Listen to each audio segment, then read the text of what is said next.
ونشهد أن لا إله إلا الله وحده لا شريك له ونشهد أن سيدنا ونبينا ومولانا محمدا عبده ورسوله صلى الله تعالى عليه وعلى آله وأصحابه وسلم تسليما كثيرا كثيرا أما بعد فقد قال الله تعالى في القرآن المجيد أعوذ بالله من الشيطان الرجيم بسم الله الرحمن الرحيم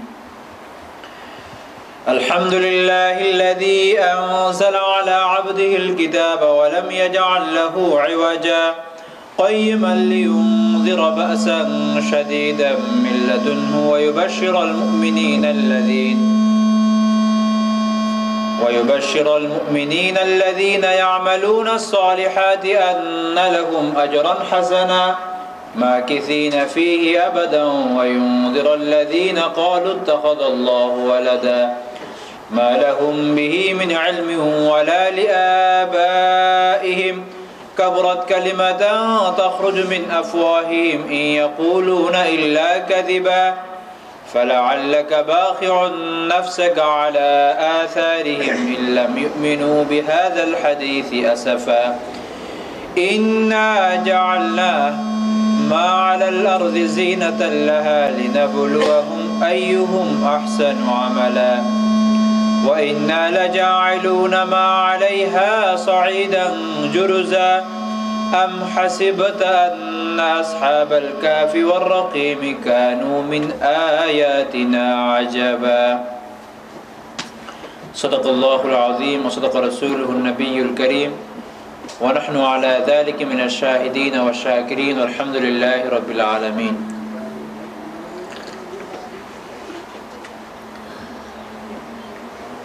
প্রথমত আমরা আল্লাহ তাআলার শুকরিয়া জ্ঞাপন করি যে আল্লাহ তাআলা বিশেষ দয়া এবং কৃপায় আমাদের মতো সামান্য নগণ্য ব্যক্তিদেরকে এতটুকু তৌফিক দিয়েছেন যার কারণে আরো একবার তাফসীরুল কোরআন মাহফিলে এসে আমরা অংশগ্রহণ করতে পেরেছি এই জন্য আমরা শুকরিয়াতান বলি আলহামদুলিল্লাহ রাব্বিল আলামিন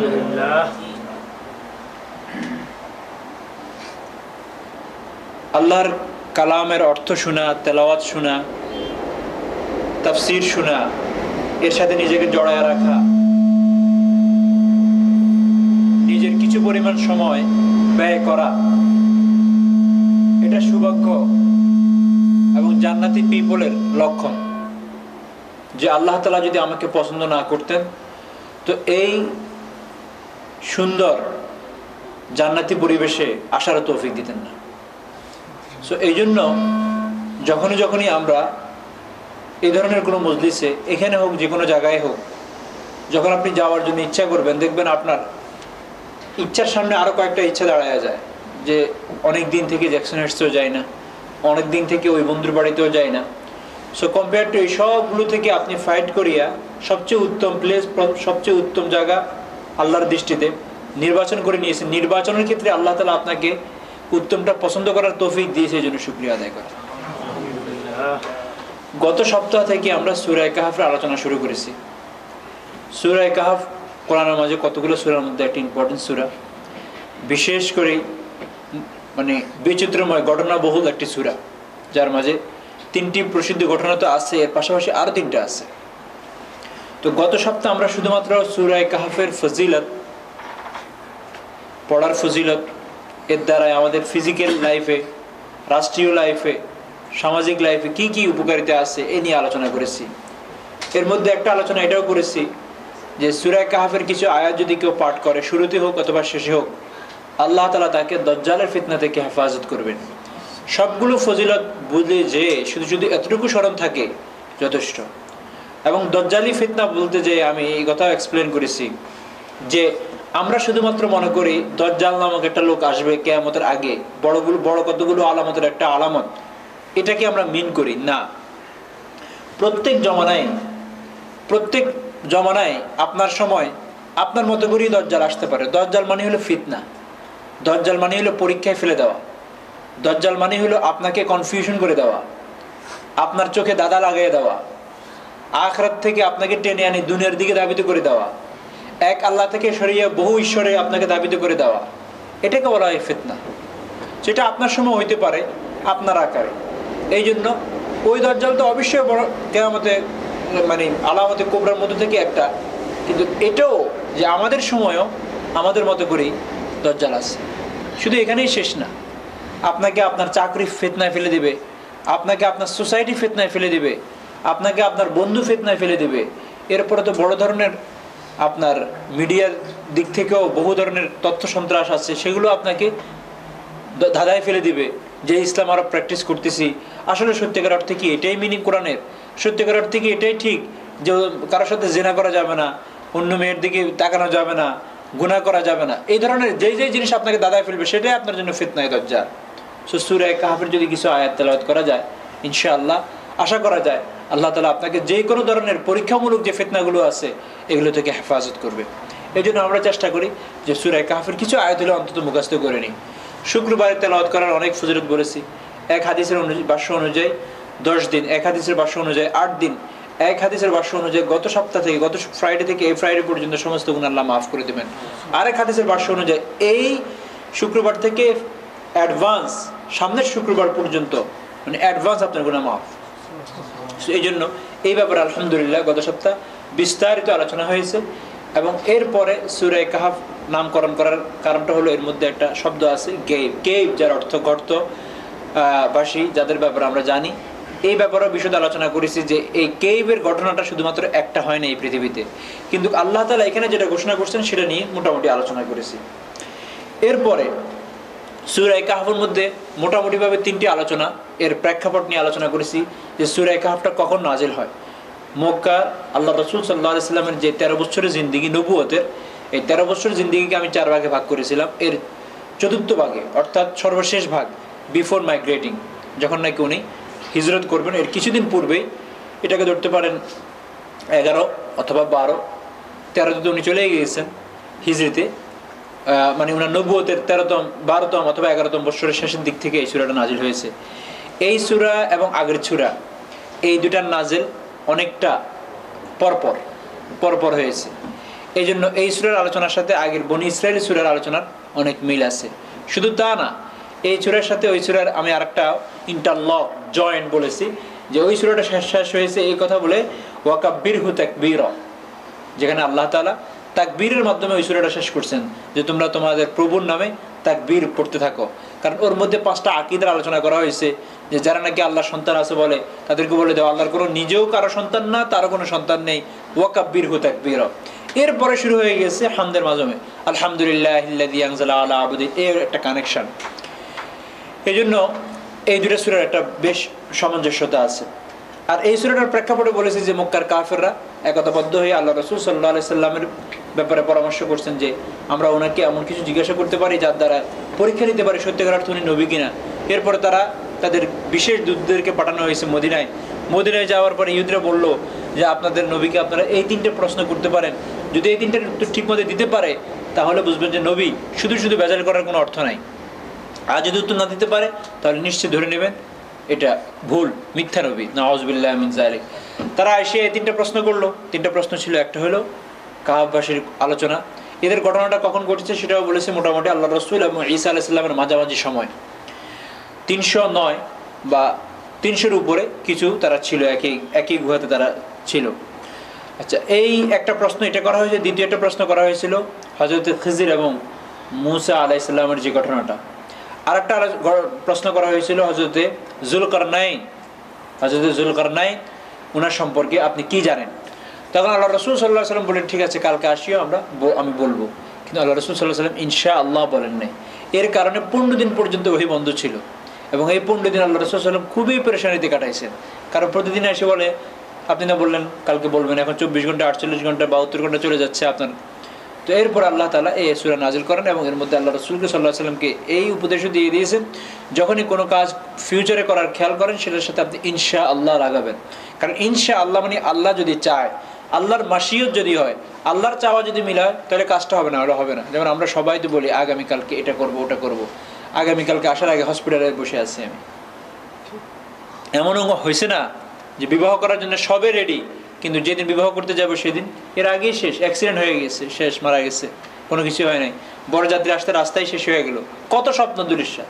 তো ইনশাআল্লাহ যেন আল্লাহ তাআলা এখানে একটা আয়াত সামনে আসতেছে, সেখানে বলে দিচ্ছেন যখন আপনি বলবেন সামনে কোনো কথা তো বলবেন ইনশাআল্লাহ। এইগুলো মোটামুটি প্রেক্ষাপট আলোচনা করেছি। 3টে ঘটনা আলোচনা হবে, এরপরে প্রেক্ষাপটের আলোচনা হয়েছে। আজকে শুধু প্রথম যে রুকুটা যে পর্যন্ত আমি তেলাওয়াত করেছি, আম হাসিবাতা আন্না আসহাবাল কাহফি ওয়ার রাকিম কানু মিন আয়াতিনা আজাবা, এই পর্যন্ত ইনশাআল্লাহ আলোচনা করব। করে ইনশাআল্লাহ আজকের আলোচনা এখানে করব। প্রতি সপ্তাহে চেষ্টা করব একটা রুকু আলোচনা করতে, শোনার আপনার সহজের জন্য, যাতে করে কখনো যদি কেউ শুনে যাতে করে সহজ হয় যে একটা রুকু করে শুনলাম, যতদিন পারা যায়। কখনো কখনো এমন রুকু আসবে যেটা আসলে আলোচনা শেষ করা যায় না, একদিক থেকে আরেক দিকে চলে যায়। এই সূরার শুরুতে যে আলহামদুলিল্লাহ আসছে, এই আলহামদুলিল্লাহ দিয়ে আল্লাহ তাআলা শুধুমাত্র সূরা কাহফকে শুরু করেন নাই, এমন আরও অনেক সূরা পাবেন যেগুলোতে আল্লাহ তাআলা আলহামদুলিল্লাহ দিয়ে শুরু করেছেন। সর্বপ্রথম কোরআনে যে প্রথম সূরা সেটা কি? সূরাতুল ফাতিহা। সেটা কি দিয়ে শুরু হয়েছে? আলহামদুলিল্লাহি রাব্বিল আলামিন, এটা আলহামদু দিয়ে শুরু হয়েছে। এরপরে সূরা আনআম আছে, সেটা আলহামদু দিয়ে শুরু হয়েছে। এরপরে সূরা কাহফ আমরা পড়তেছি 3 নম্বর সূরা কোরআনের, যেটা আলহামদু দিয়ে শুরু হয়েছে। এরপরে সূরা সাবা আছে, এটাও আলহামদু দিয়ে শুরু হয়েছে। সূরা ফাতির আছে, এটাও আলহামদুলিল্লাহ ফাতিরিস সামাওয়াতি ওয়াল আরদ, এটাও আলহামদু দিয়ে শুরু হয়েছে। অনেকগুলো সূরা আল্লাহ তাআলা আলহামদু দিয়ে শুরু করেছেন। তার মধ্যে থেকে সূরা কাহফ হলো সিরিয়ালের দিক থেকে 3 নম্বর বলতে পারেন। এখন আসেন এর তরজমা, এর অনুবাদ, সাধারণ বঙ্গ অনুবাদ।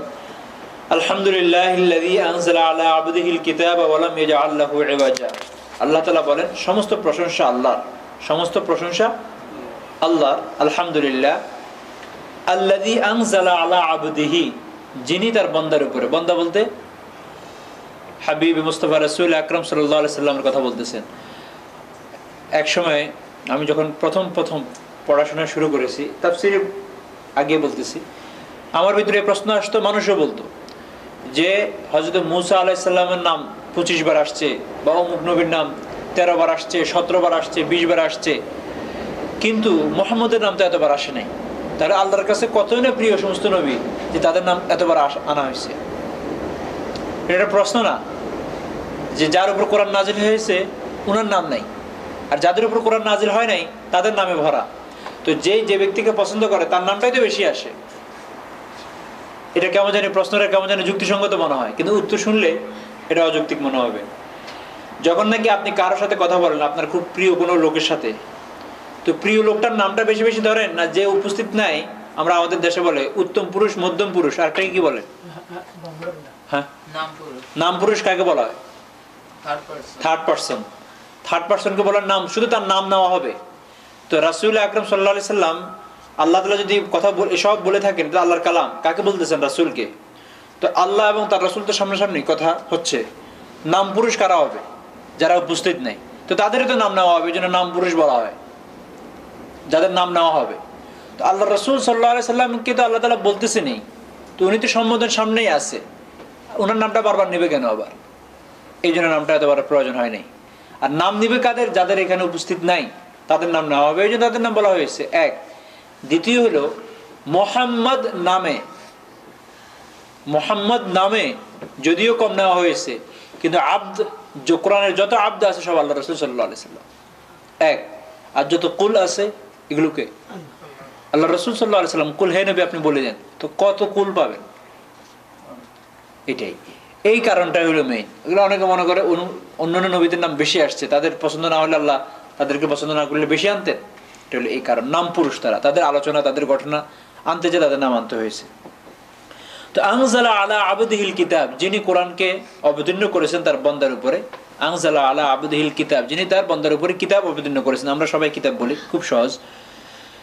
ওয়ালাম ইয়াজআল লাহু ইওয়াজা, যে কিতাবের মাঝে উনি কোনো বক্রতা রাখেন নাই। আল্লাহ তাআলা যে কিতাবের মাঝে আন্ডারস্ট্যান্ডিং, পড়া, তেলাওয়াত করা, অর্থ বোঝা, এর মাঝে কোনো কি রাখেন নাই? বক্রতা রাখেন নাই। এর অর্থ হলো কোরআন সাবলীলভাবে যে কোনো আলোচনার ভঙ্গিতে একক, অনন্য। কোরআনের সাথে আর কোনো নোবেল, কোনো গ্রন্থকে আপনি মিলাইতে পারবেন না। আরবরা বহু চেষ্টা করেছে, আরবরা কোরআনের অনুলিপি বানানোর বহু চেষ্টা করেছে, তারা দেখেছে 1-2 লাইনের পরে আর তাদের থাকে না। কোরআনের এক একটা বুনট, এক একটা সূরার আলোচনাকে সংক্ষেপণ করার ক্ষেত্রে এবং অল্প শব্দের ভিতরে সিন্ধুতে বলে না যে বিন্দুতে সিন্ধু নিয়ে আসা, এক বিন্দুতে সিন্ধু, কোরআনের বিকল্প কোনো কিছু আপনি পাবেন না। এক একটা সূরা পড়েন, এক একটা সূরার ব্যাখ্যা, এক একটা সূরা এক একটা দেশের জন্য কনস্টিটিউশন হইতে পারে। আমি বললাম না যে সূরা বনী ইসরাঈলের 3 নম্বর রুকুতে ওয়াকাযা রাব্বুকা আল্লা তা'বুদু ইল্লা ইয়্যা ওয়া বিল ওয়ালিদাইনি ইহসানা, 10 কমান্ডমেন্ট যেটাকে বলে, শুধু এটা একটা দেশের কনস্টিটিউশন হইতে পারে, আর জীবনে অ্যামেন্ডমেন্ট করা লাগবে না, শুধু একটা সূরা যদি কেউ মানে। সূরা নিসা শুধু যদি কেউ সূরা নিসাটাকে মনে করে, সূরা নূর কে যদি কেউ মনে করে যে মেয়েদের স্বাধীনতা, আমাদের দেশে তো মা বোনদের চ্যাপ্টার আলাদা আছে না, মেয়েদের কি কি স্বাধীনতা, যেমন মেয়ে এবং হাজব্যান্ড এবং ওয়াইফের মধ্যে যদি ঝগড়া লাগে তো কোর্টে গেলে কে প্রায়োরিটি পাবে, ওয়াইফ, এরকম লেখা থাকে। তারপরে বিভিন্ন জায়গাতেই মামলা যদি হয় তো মেয়েদের দিকটা একটু শার্প হয়, খুব দ্রুত। সূরা নূর আর সূরা নিসা পড়েন, বিশেষ করে সূরা নূরের মধ্যে একজন মায়ের কি স্বাধীনতা আছে, বিচার বিশ্লেষণ সবকিছু ওখানে আছে। একজন মাকে যদি কেউ তহমত লাগায়, সূরা হুজুরাত পড়েন, কেউ যদি মিথ্যা তহমত লাগায় তার বিরুদ্ধে কি দণ্ডবিধি হবে এখানে দেওয়া আছে। এত অল্প 1 পৃষ্ঠার মাঝে পুরো দেশ, মানে পুরো চ্যাপ্টারটাই পেয়ে যাবে।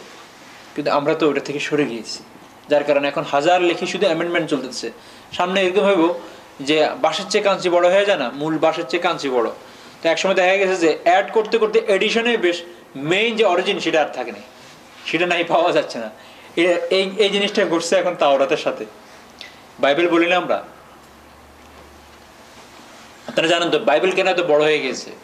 বাইবেলে শুধুমাত্র আল্লাহ তাআলা যা হযরত মুসা অথবা ঈসা আলাইহিস সালামকে বলছেন সেটা না।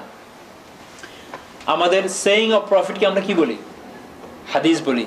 আর সেইং অফ আল্লাহ এটাকে কি বলি? কোরআন বলি। সো কোরআন এবং হাদিস দুটো আমাদের সামনে আছে। এটা কিন্তু অন্যান্য নবীদেরও কোরআন এবং হাদিস আছে, কিন্তু বেশ কমটা কি জানেন? আমাদের রাসূলের কোনো কথা যেরকম হাদিস, সাহাবীদের কথাও কিন্তু হাদিস। হাদিস মানে কথা। এরা কি করেছে? কোরআনের সাথে হাদিস, নবীর কথা, নবীর সাথীদের কথা সব একসাথে করে ফেলছে।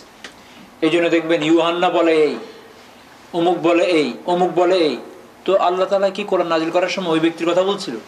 মানে ওদের তাওরাত বলেন বা ইনজিল বলেন, অ্যাড করতে করতে এমন হয়েছে এখন মূল যে তাওরাত আছে, মূল যে ইনজিলের বাণী আছে সেটা আর খুঁজে পাওয়া যায় না, সেটা আর নাই। এক্স্যাক্টলি আপনি ধরেন যে বুখারী মুসলিম এগুলো তো আল্লাহ রাসূল সাল্লাল্লাহু আলাইহি ওয়াসাল্লামের হাদিস, এগুলোকে কোরআনের সাথে মিলাই দেন, গোলায় ফেলবে কোনটা হাদিস কোনটা কোরআন। তাদের এমন হয়েছে এখন। যাই হোক, তো আল্লাহ তাআলা বলেন যে এই কোরআনটা বর্ণনার ক্ষেত্রে, ভঙ্গিমার ক্ষেত্রে এবং এর অর্থ বোঝার ক্ষেত্রে অনন্য। লাহু ইওয়াজা লাম ইয়াজআল লাহু ইওয়াজা, এর মধ্যে আমি কোনো বক্রতাই রাখি নাই, তোমার একটু কষ্ট হবে, বক্রতায় রাখিই নেই এখানে।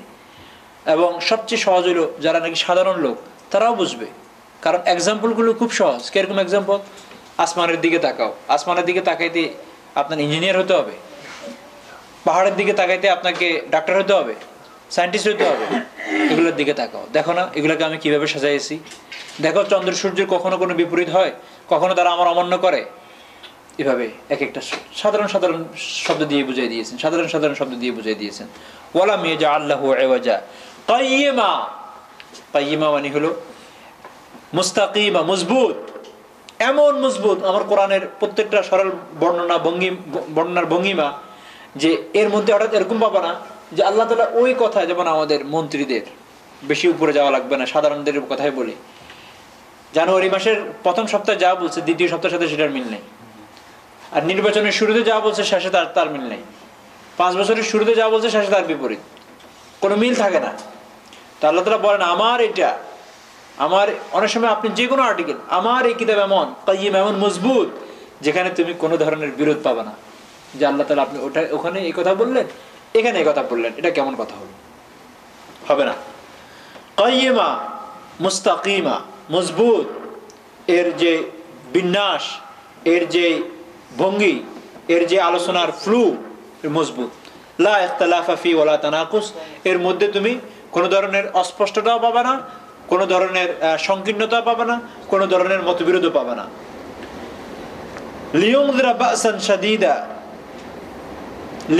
বাসান শাদীদা মিন লাদুনহু, কেন এই কিতাব নাজিল করেছে আল্লাহ তাআলা এখানে বলেন। এই কোরআন নাজিল করার কারণটা কি? এখন আমরা অনেক সময় কোরআন নাজিল করার কারণ কি বলবো? যদি আপনি ব্যবসায়ী হয়ে থাকেন, যে আমি ব্যবসা শুরু করার সময় যাতে করে এটা শুয়ে কসম খেতে পারি, এই জন্য কোরআন নাজিল করেছে, ওনার কাছে রিজন হবে এটা। আর যিনি তাবিজ বিক্রি করেন উনি বলেন যে আমি এটা শুয়ে ব্যবসার কথা বলি যে আমার এই তাবিজ সত্য, ওনার কাছে কোরআন নাজিল করার রিজন হলো এই। আর যিনি লাইব্রেরি দিয়েছেন উনি বলেন যে কোরআন নাজিল করছেন আমার লাইব্রেরিটা ভালো করে চলার জন্য, এগুলো বিক্রি হয় খুব বেশি। একটা কথার কথা বললাম, আমাদের কাছে এখন এক একজনের কাছে এক একটা হয়ে গিয়েছে। আর যিনি কোরআন মানে শোপিস পছন্দ করেন, বিভিন্ন জায়গা থেকে কালেকশন করেন, তো উনি সুন্দর কোরআন শোপিসে রেখে বলে যে আমার কাছে তো রিজন হলো সুন্দর করে সাজায় রাখার জন্য। আর যিনি সকাল সন্ধ্যা শুধু চুমু খান উনি বলেন যে সুন্দর চুমু খাওয়ার জন্য।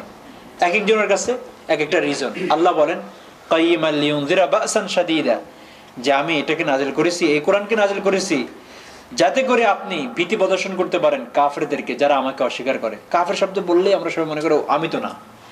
কাফের যে কোনো ধরনের, কাফের মানে হলো অস্বীকার করা, যে কোনো ধরনের বিধানকে অস্বীকার করাকে কি বলা হয়? কুফরুন বলা হয়, অস্বীকারী বলা হয়। তো যে নাকি 100% অস্বীকার করে সে 100% কাফের। তো আপনি বা আমি হয়তো ইসলামের 100% অস্বীকারী না, 15% বা 20%, তো 20% কাফের। আমাদের জন্য ওইটা লিউনযিরা বা'সান, যাতে করে আপনি ভীতি প্রদর্শন করতে পারেন। এই কথাটা এই জন্য বলতেছি যে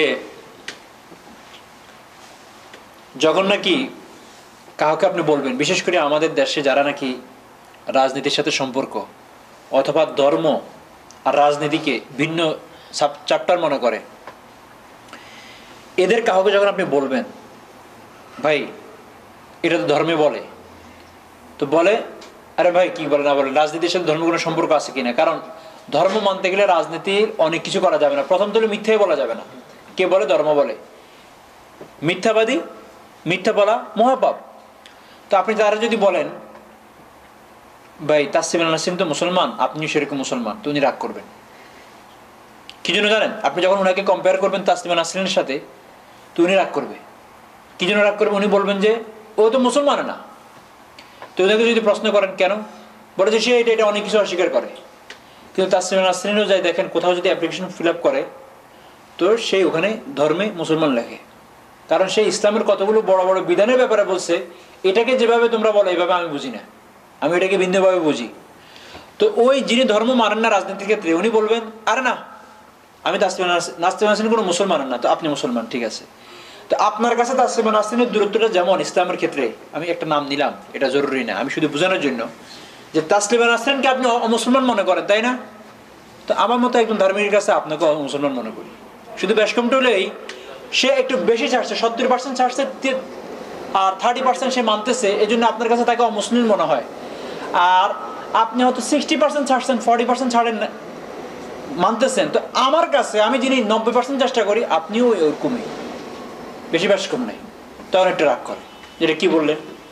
আরে ভাই যদি আপনি সত্যিকার অর্থে ধার্মিক হয়ে থাকেন, তো আপনার কোনো একটা movement, any step of your life, আপনার লাইফের কোন একটি স্টেপ, কোন একটি মুভমেন্ট, কোন একটি সেকেন্ড ধর্ম থেকে খালি হবে না। ধর্ম থেকে খালি হবে না। ধর্ম থেকে কিভাবে আপনি খালি হবে? ধর্ম তো একটা লেবাস, আপনাকে নিয়েই আসে সকাল থেকে নিয়ে রাত্র পর্যন্ত। আপনি যদি বলেন যে ধর্ম থেকে আলাদা হয়ে যায়, তাহলে তো এই হাদিসটা সত্য হয়ে গেল যে কিয়ামতের আগে একটা আলামতেরা বললেন, অনেকগুলো আলামতের মধ্যে, যে এরকম হবে মানুষ সকালবেলা মুমিন হয়ে বাইর হবে, কাফের হয়ে ঘরে ঢুকবে। এরকম হবে যে রাত্রে ঘরে মুমিন ছিল, সকালে কাফের হয়ে বাইরে হবে, মানে সকাল সন্ধ্যা বাইরে হইতে থাকবে, পরিবার বেশ হইতে থাকবে। কিরকম? সকালে ফজর হয়ে নামাজ পড়ে মোনাজাত করে বাইরে এলেন মুমিন হয়ে, ব্যবসা বাণিজ্যে যেয়ে মিথ্যা শুরু করে দিলেন, অথবা বলেন না রাজনীতির কথাই বলেন, যেখানে যে ধোঁকা শুরু হয়ে গেল, কাফের হয়ে গেল। হাদিস ইউমসি, যে সকালবেলা করবে মুমিন হয়ে, মুমিনান, সকাল মানে সকাল হবে মুমিন হয়ে, সন্ধ্যা হবে কাফের হয়ে ঘরে ফিরবে। মুমিন হয়ে বাইরে হলো, কাফের হয়ে ঘরে ফিরবে, অথবা ঘরে ফিরবে মুমিন হয়ে, বাইরে হবে কাফের হয়ে। আমাদের এখন এমন চলছে। এবং এটাকে আমরা অনেকে বলি যে এটা হলো কি জানি বলে ডিপ্লোমেসি, তারপরে বলে যে হিজ ডিপ্লোমেট, নামও আছে আবার সাংঘাতিক, মানে সব কিছুর সাথে নিজেকে ম্যাচ করে নিতে পারে। এটাকে সহজে আমরা মুনাফিক বললেই চলে। আল্লাহ তাআলা আমাদেরকে এটা থেকে হেফাজত করেন। আল্লাহ বলেন লিউনযিরা বা'সান শাদীদা, যাতে করে আমি সতর্ক প্রদর্শন করতে পারি কাদেরকে? কাফেরদেরকে। কাফের কারা? যারা 100% অস্বীকার করে তারাও কাফের, আর যারা শরীয়তের কোনো বিধানকে অস্বীকার করে তারাও কাফের। কিন্তু এই কথার অর্থ এটা না কালকে যাই আপনি আপনার এক ভাইকে বললেন যিনি নামাজ পড়ে না, অস্বীকার করেন, আপনি বললেন যে হে কাফের ভাই কেমন আছেন, না, সেটা বলা যাবে না, সেটা ভিন্ন জিনিস। কিন্তু রিয়ালিটি একটু থিঙ্ক করেন যে আমরাও ইনসাম মানে প্রসপেক্ট হিসাবে আমরাও কাফের। তো আল্লাহ তাআলা আমাদের সকলকে 100% মুসলমান হওয়ার তৌফিক দান করেন, 100%। এরপরে 100% মুমিন হওয়ার তৌফিক দান করেন। একদিন বলছিলাম না মুমিন এবং মুসলমানের বেশ কম। মুসলিম তো ইসলাম বহুত প্রথম স্টেজ আপনি কালিমা পড়ার সাথে সাথে মুসলমান। মুমিন হইতে হলে আপনাকে প্র্যাকটিস করতে হবে, সময় দিতে হবে। লিইউযিরা বাসান শাদীদাম মিন লাদুনহু ওয়া ইউবাশশিরাল মুমিনিনা আল্লাযীনা ইয়ামালুনা আস-সালিহাতি আন্না লাহুম আজরান হাসানা। তো প্রথম কোরআন নাযিল করার একটা রিজন কি বললাম, যে কাফেরদেরকে ভীতি প্রদর্শন করার জন্য। কিসের? জাহান্নামের আগুনের। আর কি এর একটা রিজন শেষ। দ্বিতীয় আরেকটা, ওয়া ইউবাশশিরাল মুমিনিন, মুমিনদেরকে সুসংবাদ শোনানোর জন্য। এখানেই শেষ না, আল্লাহ রাসূল শুধু ভীতি প্রদর্শন করার জন্য আসেন নাই। এই জন্য বয়ান বা বক্তৃতা শুধুমাত্র জাহান্নামের ভয় দেখানো, সবাই জাহান্নামে চলে যাবেন এমন না, এই দুই মাঝে। এই জন্য হযরত ওমর ফারুক রাদিয়াল্লাহু আল ঈমানু বাইনাল খাউফি ওয়ার রাজা, ঈমান হলো ভয় এবং আশা, এই দুইয়ের মাঝে। ভয় এবং আশা, ভয় থাকবে যে মনে হয় আমি জাহান্নামে যাব, আবার আশাও থাকবে ইনশাআল্লাহ আমি যেভাবে চেষ্টা করতেছি ইনশাআল্লাহ হয়তো জান্নাতে যাব, ভয় এবং আশার মাঝে। তো এখানেও ভীতি প্রদর্শন, যারা নাকি জাহান্নামের কাজ করেন তাদের জন্য, আর যারা জান্নাতের কাজ করেন তাদের জন্য সুসংবাদ। ওয়া ইউবাশশিরুল মুমিনিন আল্লাযীনা ইয়ামালুনা আস-সালিহাত, যারা ভালো কাজ করে, সৎ কাজ করে, তাদেরকে যাতে করে আল্লাহ রাসূল সুসংবাদ দিতে পারে, সেই জন্য এই কোরআন নাযিল। এখন এখানে একটা প্রশ্ন, এই কোরআনকে আমরা যারা এই কোরআনকে খুলিয়া এই জন্য রিসার্চ করি যে এর ভিতরে সায়েন্স আছে, এটা সত্য হবে? কোরআন তো কোথাও বলে না যে এই কোরআনটা নাযিল করা হয়েছে সায়েন্স শেখার জন্য। যে এই জন্য স্টাডি করতেছি যে এর মধ্যে অনেক সায়েন্স আছে, অনেক সাইন আছে, আলামত আছে, লক্ষণ আছে, শিখ আছে। কিন্তু আমরা যারা সায়েন্স খোঁজার নিয়তে কোরআন খুলি, এটা কিন্তু কোরআন নাযিল করার কারণ না বা রিজন না। কোরআন অবতীর্ণ হওয়ার যতগুলো উদ্দেশ্য আছে তার মধ্যে এটা একটা না। এখন যারা আমরা বলি কোরআন একটি জীবন্ত সায়েন্স গ্রন্থ, এটাকে বলার কারণে কোরআনের খুব বেশি সম্মান বাড়ে এমন না। এটা ঠিক যে কোরআন যদি কোনো ইনফরমেশন সায়েন্সের জন্য দিয়ে থাকে সেটা সত্য, কিন্তু কোরআন অবতীর্ণ হওয়ার রিজন অথবা উদ্দেশ্য এটা না যে মানুষ এটা খুলে সায়েন্সের ফিল্ডে উৎকর্ষতা লাভ করবে, এটা না। এই জন্য এই বুলিটা আমরা চেঞ্জ করি। আমরা যারা একটুখানি পাশ্চাত্য শিক্ষিত, কোরআনকে যত না নিজের ইনার সাইড ঠিক করার জন্য পড়বো, এর চেয়ে বেশি দেখি আউটসাইডের সায়েন্সের জিনিসগুলোকে কতটা কোরআনের সাথে ম্যাচ করতে পারি। উদ্যোগ ভালো, কিন্তু সেটা যেন শুধুমাত্র স্টাডির ভিতরে না থাকে, ওই স্টাডি যেন নিজের ইনার সাইডকেও আলোকিত করার ক্ষেত্রে সহযোগিতা করে। কথা বুঝতে পারতেছেন? মানে আমাদের লক্ষ্য উদ্দেশ্যটা যেন শুধু এতটুকু না থাকে যে আমি কোরআনের স্টাডি করে বুঝাই দিব সায়েন্টিস্ট হিসাবে যে কোরআন কতটা সায়েন্টিস্টের কাছাকাছি, সায়েন্সের কাছাকাছি। এটার জন্য কোরআন ইলিয়মরা ভয় ভীতি প্রদর্শন, যে আমার কলবের ভিতরে কি জাহান্নামের আগুনের ভয় ঢুকছে, আমার কলবের ভিতরে কি আল্লাহর ভয় ঢুকেছে, আমার কলবের ভিতরে কি জান্নাত পাওয়ার অদম্য স্প্রে জেগেছে। এগুলো হলো কোরআন নাযিল হওয়ার কারণ, উদ্দেশ্য, মেইন। এরপরে ব্রাঞ্চ হিসাবে আপনি এটা নিতে পারেন যে এর মাঝে এটাও আছে, কোরআনের মাঝে কাব্যতা আছে, কোরআনের মাঝে আপনি যদি চান সাহিত্যের উচ্চাঙ্গের সাহিত্য আছে, কিন্তু এটা কোরআন নাযিলের কারণ না। এটা আছে কোরআনের ভিতরে, এই প্যাকেজের ভিতরে ঢুকে পড়ছে। কোরআন নাযিলের কারণ আল্লাহ স্বয়ং নিজে বলতেছেন যে মুমিনদেরকে সুসংবাদ শোনানোর জন্য, আর যারা অস্বীকার করে কাফের তাদেরকে ভীতি প্রদর্শন করার জন্য। লিইউযিরা বাসান শাদীদাম মিন লাদুনহু ওয়া ইউবাশশিরাল মুমিনিনা আল্লাযীনা ইয়ামালুনা আস-সালিহাত।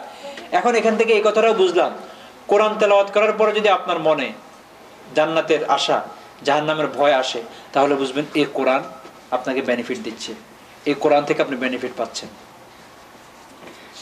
এটা একটা কারণ বুঝতে পারলাম। এরপর আল্লাহ তাআলা এখানে বলেন আন্না লাহুম আজরান হাসানা, যারা জান্নাতের কাজ করে, যারা সৎ কাজ করে, ভালো কাজ করে, তাদেরকে আপনি সুসংবাদ দিবেন, তাদের জন্য রয়েছে উত্তম বিনিময়। আন্না লাহুম আজরান হাসানা মাকিযিনা ফিহি আবাদা, সেটাই তারা থাকিবে, জান্নাতে তারা থাকিবে আবাদুল আবাদ, ফরএভার, শেষ নাই, শুরু আছে, নো এন্ডিং। মাকিসিনা ফিহি আবাদা। আল্লাহ তাআলা জাহান্নামীদের ব্যাপারে সংক্ষিপ্ত আলোচনা করেছেন, কিন্তু জান্নাতীদের আলোচনা একটু লম্বা করেছেন, কারণ যারা আলোচনা শুনবে তারা যদি না ভয় পায়। জাহান্নামীদের ব্যাপারে শুধু কতটুকু বলছে কোরআন কেন নাযিল হয়েছে, এই জন্যই লিয়ুনদিরা, যাতে করে ভীতি প্রদর্শন করেন। আর জান্নাতীদের ব্যাপারে ওয়ায়ুবাশশিরুল মুমিনিনাল্লাযীনা ইয়ামালুনাস সালিহাত আন্না লাহুম আজরান হাসানা মাকিসিনা ফিহি আবাদা। এই লম্বা পুরোটা যে তাদেরকে সুসংবাদ শোনানোর জন্য, তারা সেখানে তাদেরকে আমি উত্তম বিনিময় দান করব, এবং সেটা তারা থাকিবে আবাদুল আবাদ, ফরএভার, কখনো সেখান থেকে আর তারা বাইর হবে না। এরপর আল্লাহ তাআলা বলেন, এবং এই কোরআন নাযিল করেছে যাতে করে আপনি নবী, হাবিব, আপনি মানুষদেরকে সতর্ক প্রদর্শন করতে পারেন ওই সমস্ত ব্যক্তিদেরকে যারা বলে আল্লাহ নাকি সন্তান নিয়েছেন, আল্লাহ নাকি সন্তান আছে, নাউযুবিল্লাহি মিন যালিক। ক্বালু, যাদের দাবি, ইত্তাখাযাল্লাহু ওয়ালাদা, যে আল্লাহ সন্তান ধারণ করেছেন। হযরত ঈসা আলাইহিস সালামের ব্যাপারে কি বলে, যে উনি আল্লাহর সন্তান। এখন প্রশ্ন হলো, এর আগে তো কাফিরদের কথা বলা হয়েছে, এরপরে আবার এই আলোচনাটা কেন আনলো? যারা আল্লাহর সাথে শিরিক করেন তারাই তো কাফের। ওই সমস্ত শিরিক থেকে সবচেয়ে বড় জঘন্য শিরিক হলো এটা, যারা আল্লাহর সাথে শুধু এক হলো আল্লাহকে মানেন, পাশাপাশি আরো খোদা মানেন, এটা হলো এক ধরনের শিরিকি। আবার আল্লাহর জন্য একটা সন্তানও দিয়ে দিয়েছে, সেটা তো আরো বড় শিরিকি। এই জন্য এটার গুরুত্ব বেশি রাখে দেখি এই আলোচনাটা আরেকবার উনি অ্যাড করলেন। আল্লাহ তাআলা আবার বললেন যে তোমরা তো যে সমস্ত অপরাধ করতেছো, শিরিক করি, কুফরি করি, সেগুলো জঘন্য। তো তার মধ্যে থেকে এটা বড় জঘন্য যে তোমরা একটা ব্যক্তিকে, আমার ক্রিয়েশনকে, যাকে আমি ক্রিয়েট করেছি, আমি ক্রিয়েটর, একটা ক্রিয়েশনকে আমার সন্তান হিসেবে বানাই দিয়েছি। ইত্তাখাযাল্লাহু ওয়ালাদা, হযরত ঈসা আলাইহিস সালামের ব্যাপারে।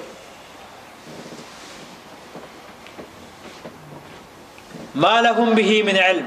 এরপর আল্লাহ তাআলা বলেন, এরা যে না জানিয়া আমার সাথে একটা অপবাদ লাগাই দিল যে হযরত ঈসা আলাইহিস সালাম আমার সন্তান, এটা এই কারণে মা লাহুম বিহি মিন ইলম, তাদের কোনো জ্ঞানে নেই যে তারা কি বলতেছে, এর বাস্তবতা আসলে এর সাথে কোনো সম্পর্ক রাখে কিনা, এটা আদৌ সম্ভব কিনা। মা লাহুম বিহি মিন ইলম, তাদের কোনো জ্ঞান নাই ব্যাপারে। মা লাহুম বিহি মিন ইলম ওয়ালা লিআবাইহিম, শুধু তাদের না, তাদের বাপ দাদারও ছিল না। ঈসা আলাইহিস সালামকে আল্লাহ সন্তান বলিয়া যে অপবাদটা দিচ্ছে, এই ব্যাপারে না তাদের কোনো জ্ঞান আছে, না তাদের বাবা মায়ের কোনো জ্ঞান ছিল। বাবা মা দ্বারা, লিআবাইহিম দ্বারা উদ্দেশ্য হলো তাদের পূর্বপুরুষদের কোনো জ্ঞান ছিল। ওয়ালা লিআবাইহিম। এরপর আল্লাহ তাআলা বলেন, কাবুরাত কালিমাতান তাখরুজু মিনা, কতই না মারাত্মক কথা, কতই না বড় কথা তাদের মুখ থেকে বেরিয়ে গেল। কাবুরাত কালিমাতান তাখরুজু মিন আফওয়া, আফওয়া ফাহমুন মানে মুখ, ঠোঁট, যে কতই না বড় কথা, কতই না জঘন্য কথা, মারাত্মক বলতে পারেন, মারাত্মক জঘন্য কথা তাদের মুখ থেকে বের হয়ে গেল। সেটা কি? যে ঈসা আলাইহিস সালাম আল্লাহর সন্তান। কাবুরাত কালিমাতান তাখরুজু মিন আফওয়াহিহিম ইয়াকুলুনা ইল্লা কাযিবা, তাদের এই বক্তব্য, তারা ডাহা মিথ্যাবাদী ছাড়া আর কিছুই না। ইয়াকুলুনা ইল্লা কাযিবা, এই তাদের বক্তব্যে তারা 100% কি মিথ্যাবাদী, এটার সত্যতার সাথে এর সামান্যতম সম্পর্ক নেই।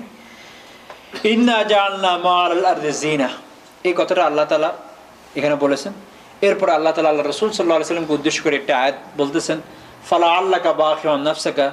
এটা যেহেতু 12তম নবুয়তের 12তম বছরের সূরা, অনেকটা শেষ দিকের, তো আল্লাহ রাসূল সাল্লাল্লাহু আলাইহি ওয়াসাল্লামের ভিতরে একটা আক্ষেপ সবসময় ঘোরাঘুরি করতো। সেটা হলো এই যে আমি এত মেহনত করতেছি, তবু কেন আমার কাছের লোকগুলো, কারণ হুজুরের খুব কাছের ব্লাড রিলেশনশিপ যারা, তারাই তো মক্কার কুরাইশ বংশ ছিল এবং দলপতি ছিল, দলনেতা ছিল, কেন তারা ইসলাম গ্রহণ করতেছে না? হুজুরের ভিতরে এই আক্ষেপ টাইপের এটা ঘোরাঘুরি করতো।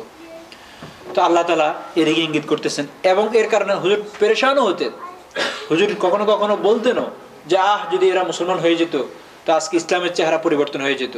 ফালা আল্লাকা বাখিউন নাফসাকা আলা আথারিহিম, সম্ভবত বাখিউন নাফসাকা, বাখিউন মানে হলো যে কাতিলুন মুহলিকুন, যে আপনি সম্ভবত নিজেকে কিল করে দিচ্ছেন, আপনি নিজেকে শেষ করে দিচ্ছেন। আমরা বলি না যে কোটি কোটি তুচ্ছ হয়ে যাওয়া, নিজেকে অনেক সময় আমরা নিজেকে এই পেরেশানের মধ্যে, অথবা টেনশন করতে করতে শেষ করে দিই না তিলে তিলে। তো আল্লাহ রাসূল সাল্লাল্লাহু আলাইহি সাল্লামকে আল্লাহ তাআলা বলেন, লাগতেছে এমন যে ফালাআল্লাকা বাখিউন নাফসাকা আলা আথারিহিম, যে আপনি আপনার নফসকে, আপনি আপনার প্রাণকে কিল করে দিবেন। কি জন্য? এই জন্য, এই পেরেশানিতে যে কেন এরা ঈমান আনতেছে না, কেন এরা ইসলামকে অ্যাকসেপ্ট করতেছে না। নাফসাকা আলা আথারিহিম ইল্লাম ইউমিনু বিহাদাল হাদিসি আসাফা, কেন তারা ঈমান আনতেছে না আমার এই বক্তব্যগুলোর উপরে? এই আফসোস করতে করতে মনে হচ্ছে যেন অবস্থা দৃশ্যে লাগতেছে এমন, সিমস, যে আপনি নিজেকে কিল করে ফেলবেন, নিজেকে শেষ করে ফেলবেন, নিজেকে নিঃশেষ করে ফেলবেন। এটা আল্লাহ তাআলা বলেন। এরপর আল্লাহ তাআলা বলতে চাচ্ছেন আপনার এত প্রয়োজন নাই।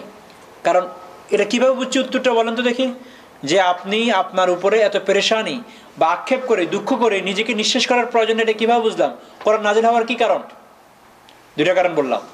আল্লাহ কেন কোরআন নাজিল করছি? বিধি প্রদর্শন আর কি সুসংবাদ প্রধান। তো এরপরে আপনার আর পেরেশান হওয়ার প্রয়োজন আছে? এটাই আল্লাহ তাআলা বলতেছেন।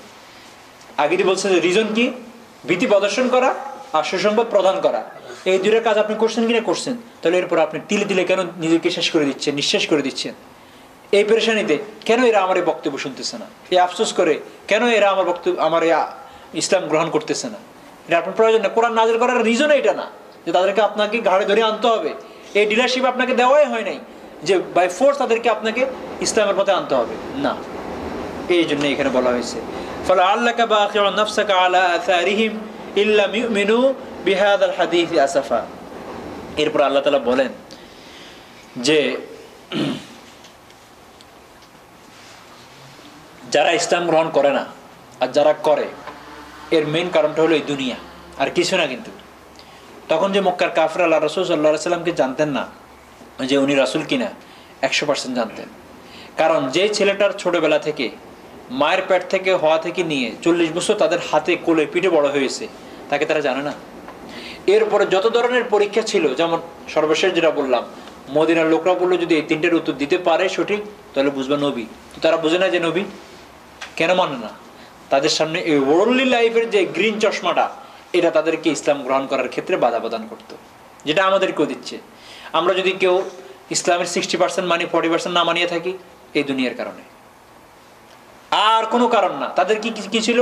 দুনিয়ার কতগুলো লোভ থাকে, কারো পজিশনের, কারো ধনের, কারো সুন্দরীর, আরো এক একজনের, কারো স্ট্যাটাসের, এক একজনের এক একটা, কারো শিক্ষা, যে বেশি পড়াশোনা লোভে ধর্মের কিছু কাজ কমাই দিয়ে আমাকে মানুষ ডক্টর বলবে, আমাকে মানুষ পিএইচডি বলবে, আমাকে মানুষ বা গ্রিনেস বুকে আমি নাম লেখাইতে পারবো, এই সেই এক্সেট্রা। তাদেরকে পদ, যে মোহাম্মদকে মানলে তো দুনিয়ার পথ ছেড়ে দিতে হবে। এখন যে আমরা কুরাইশদের দলপতি, কুরাইশ আমাদের কথা শুনে, মক্কাবাসী আমাদের কথা শুনে, আমাদের তো এটা ছেড়ে দিতে হবে দুনিয়ার লোক। তো আল্লাহ তাআলা সামনে এটার দিকে ইঙ্গিত করতেছেন যে আপনি পেরেশান হবেন না। এবং যারা ইসলাম গ্রহণ করতেছে না, যাদের ব্যাপারে আপনার এত আশা, আপনার এত হোপ যে এরা যদি ইসলাম গ্রহণ করতো, তারপরেও করতেছে না, কি কারণ? সেটা হলো ইন্না জাআলনা মা আলাল আরদি যিনাতান, নিশ্চয় আমি এই জমিনকে করে দিয়েছি, মা আলাল আরজ, আরজ মানে হলো জমিন, আর জিনা মানে হলো সুন্দর। এই জন্য আমাদের দেশে অনেক সময় মেয়েদের নাম থাকে জিনাত, নাম থাকে না? হ্যাঁ, এটাকে আমরা বানাই ফেলেছি জিন্নাত চৌধুরী। জিন্নাত দেখবেন আমাদের দেশে, এই জিন্নাত আছে না একজন ভালো নেত্রীও আছে, স্টার, একটু অভিনয় করে, আছে এক সময়, একটু পুরাতন আমলে ছিল। এখন যারা টিনেজার তারা হয়তো নাও চিনতে পারেন, আমাদের টিনেজারের সময় ছিল। আমরা তো এখন টিন থেকে বাইরে গেলাম। শব্দটা আসলে জিনা, জিনা, কিন্তু জিন্নাত বললে কি হয় জানেন? জিন আছে না, জিন, ব্ল্যাক ম্যাজিক যা বলেন, মানব আমরা মানুষটা একটা জাতি, জিন একটা জাতি, সেটা হয়ে যায়। আসলে সেটা না, জিনা মানে সৌন্দর্য, সুন্দর। তো এখান থেকে শব্দটা পরিবর্তন হয়। এরকম আমাদের অনেকগুলো শব্দ এরকম আছে, চেঞ্জ হয়ে যায়। আচ্ছা, তো আল্লাহ তাআলা বলেন ইন্না জাআলনা মা আলাল আরজ, নিশ্চয় আমি এই জমিনকে বানাইয়েছি জিনাতান, সৌন্দর্য। হাদিসে আছে যে আল্লাহ তাআলা পৃথিবীকে সৃষ্টি করেছেন খাজিরা, গ্রিন করে। এখন বলেন না গো গ্রিন, গ্রিনের দিকে দৌড়ো, এটা এমনি না, এটা হাদিসের ওয়ার্ড, যে এটাকে বানাইছে চাকচিক্য করে, দাদা লাগবে চোখে। যে এই জিনিস চোখে দাদা লাগে, সেটাকে তো আমরা চাকচিক্য বলি। দেখবেন অনেক সময় যখন নাকি ওই বিভিন্ন আলোর লাইটগুলো এরকম ঘুরাইতে থাকে, তখন চোখে দাদা লেগে যায়। এবং পাশে একদম কালো মেয়েটাকেও খুব সুন্দর লাগে, আলো লাগে, কালো মেয়েটাকেও খুব আলো লাগে, কারণ ওই যে আলোর কারিশমা এটা। তো এই দুনিয়া এরকম চাকচিক্য আর গ্রিন, হালুয়াতুন খাজিরাতুন, মজাদার, খাওয়া দাওয়া ফুর্তি করা শব্দ আছে না, মজাদার এবং হালুয়া, মজাদার এবং গ্রিন, আপনার চোখের মধ্যে দাদা লেগে যাবে এবং আপনার কাছে মনে হবে এরপরেও কি আরো উত্তম কোনো দুনিয়া থাকতে পারে, এরপরেও আরো সুন্দর কোনো দুনিয়া থাকতে পারে। আল্লাহ বলেন আমি দুনিয়াটাকে I have design like this, আমি এটাকে ডিজাইনটাই করেছি এরকম, তোমার কিছুই করার নাই। কোনো বুজুর্গ যদি বলে দুনিয়ার কোনো সৌন্দর্য নাই, এটা ঠিক না। দুনিয়ার সৌন্দর্য আছে, যান এক একটা জায়গায়, এক একটা, বিশেষ করে বিচগুলোতে যান, কেমন লাগে, নৈসর্গিক, হ্যাঁ নৈসর্গিক অবস্থা। এখন তো বিভিন্ন বিচের নাম প্যারাডাইজে দিয়ে দিচ্ছি। যাই হোক, আমাদের কক্সবাজারে বলেন বা আমাদের বিভিন্ন জায়গায় যে দেখার জিনিসগুলো আছে, এগুলো তো আল্লাহর বানানো সৌন্দর্য। তো আল্লাহ বলেন যে এগুলো আমি সুন্দর করেই বানাইছি, তোমার বয়ান করার প্রয়োজন না যে এগুলো সুন্দর না, এগুলো সুন্দর।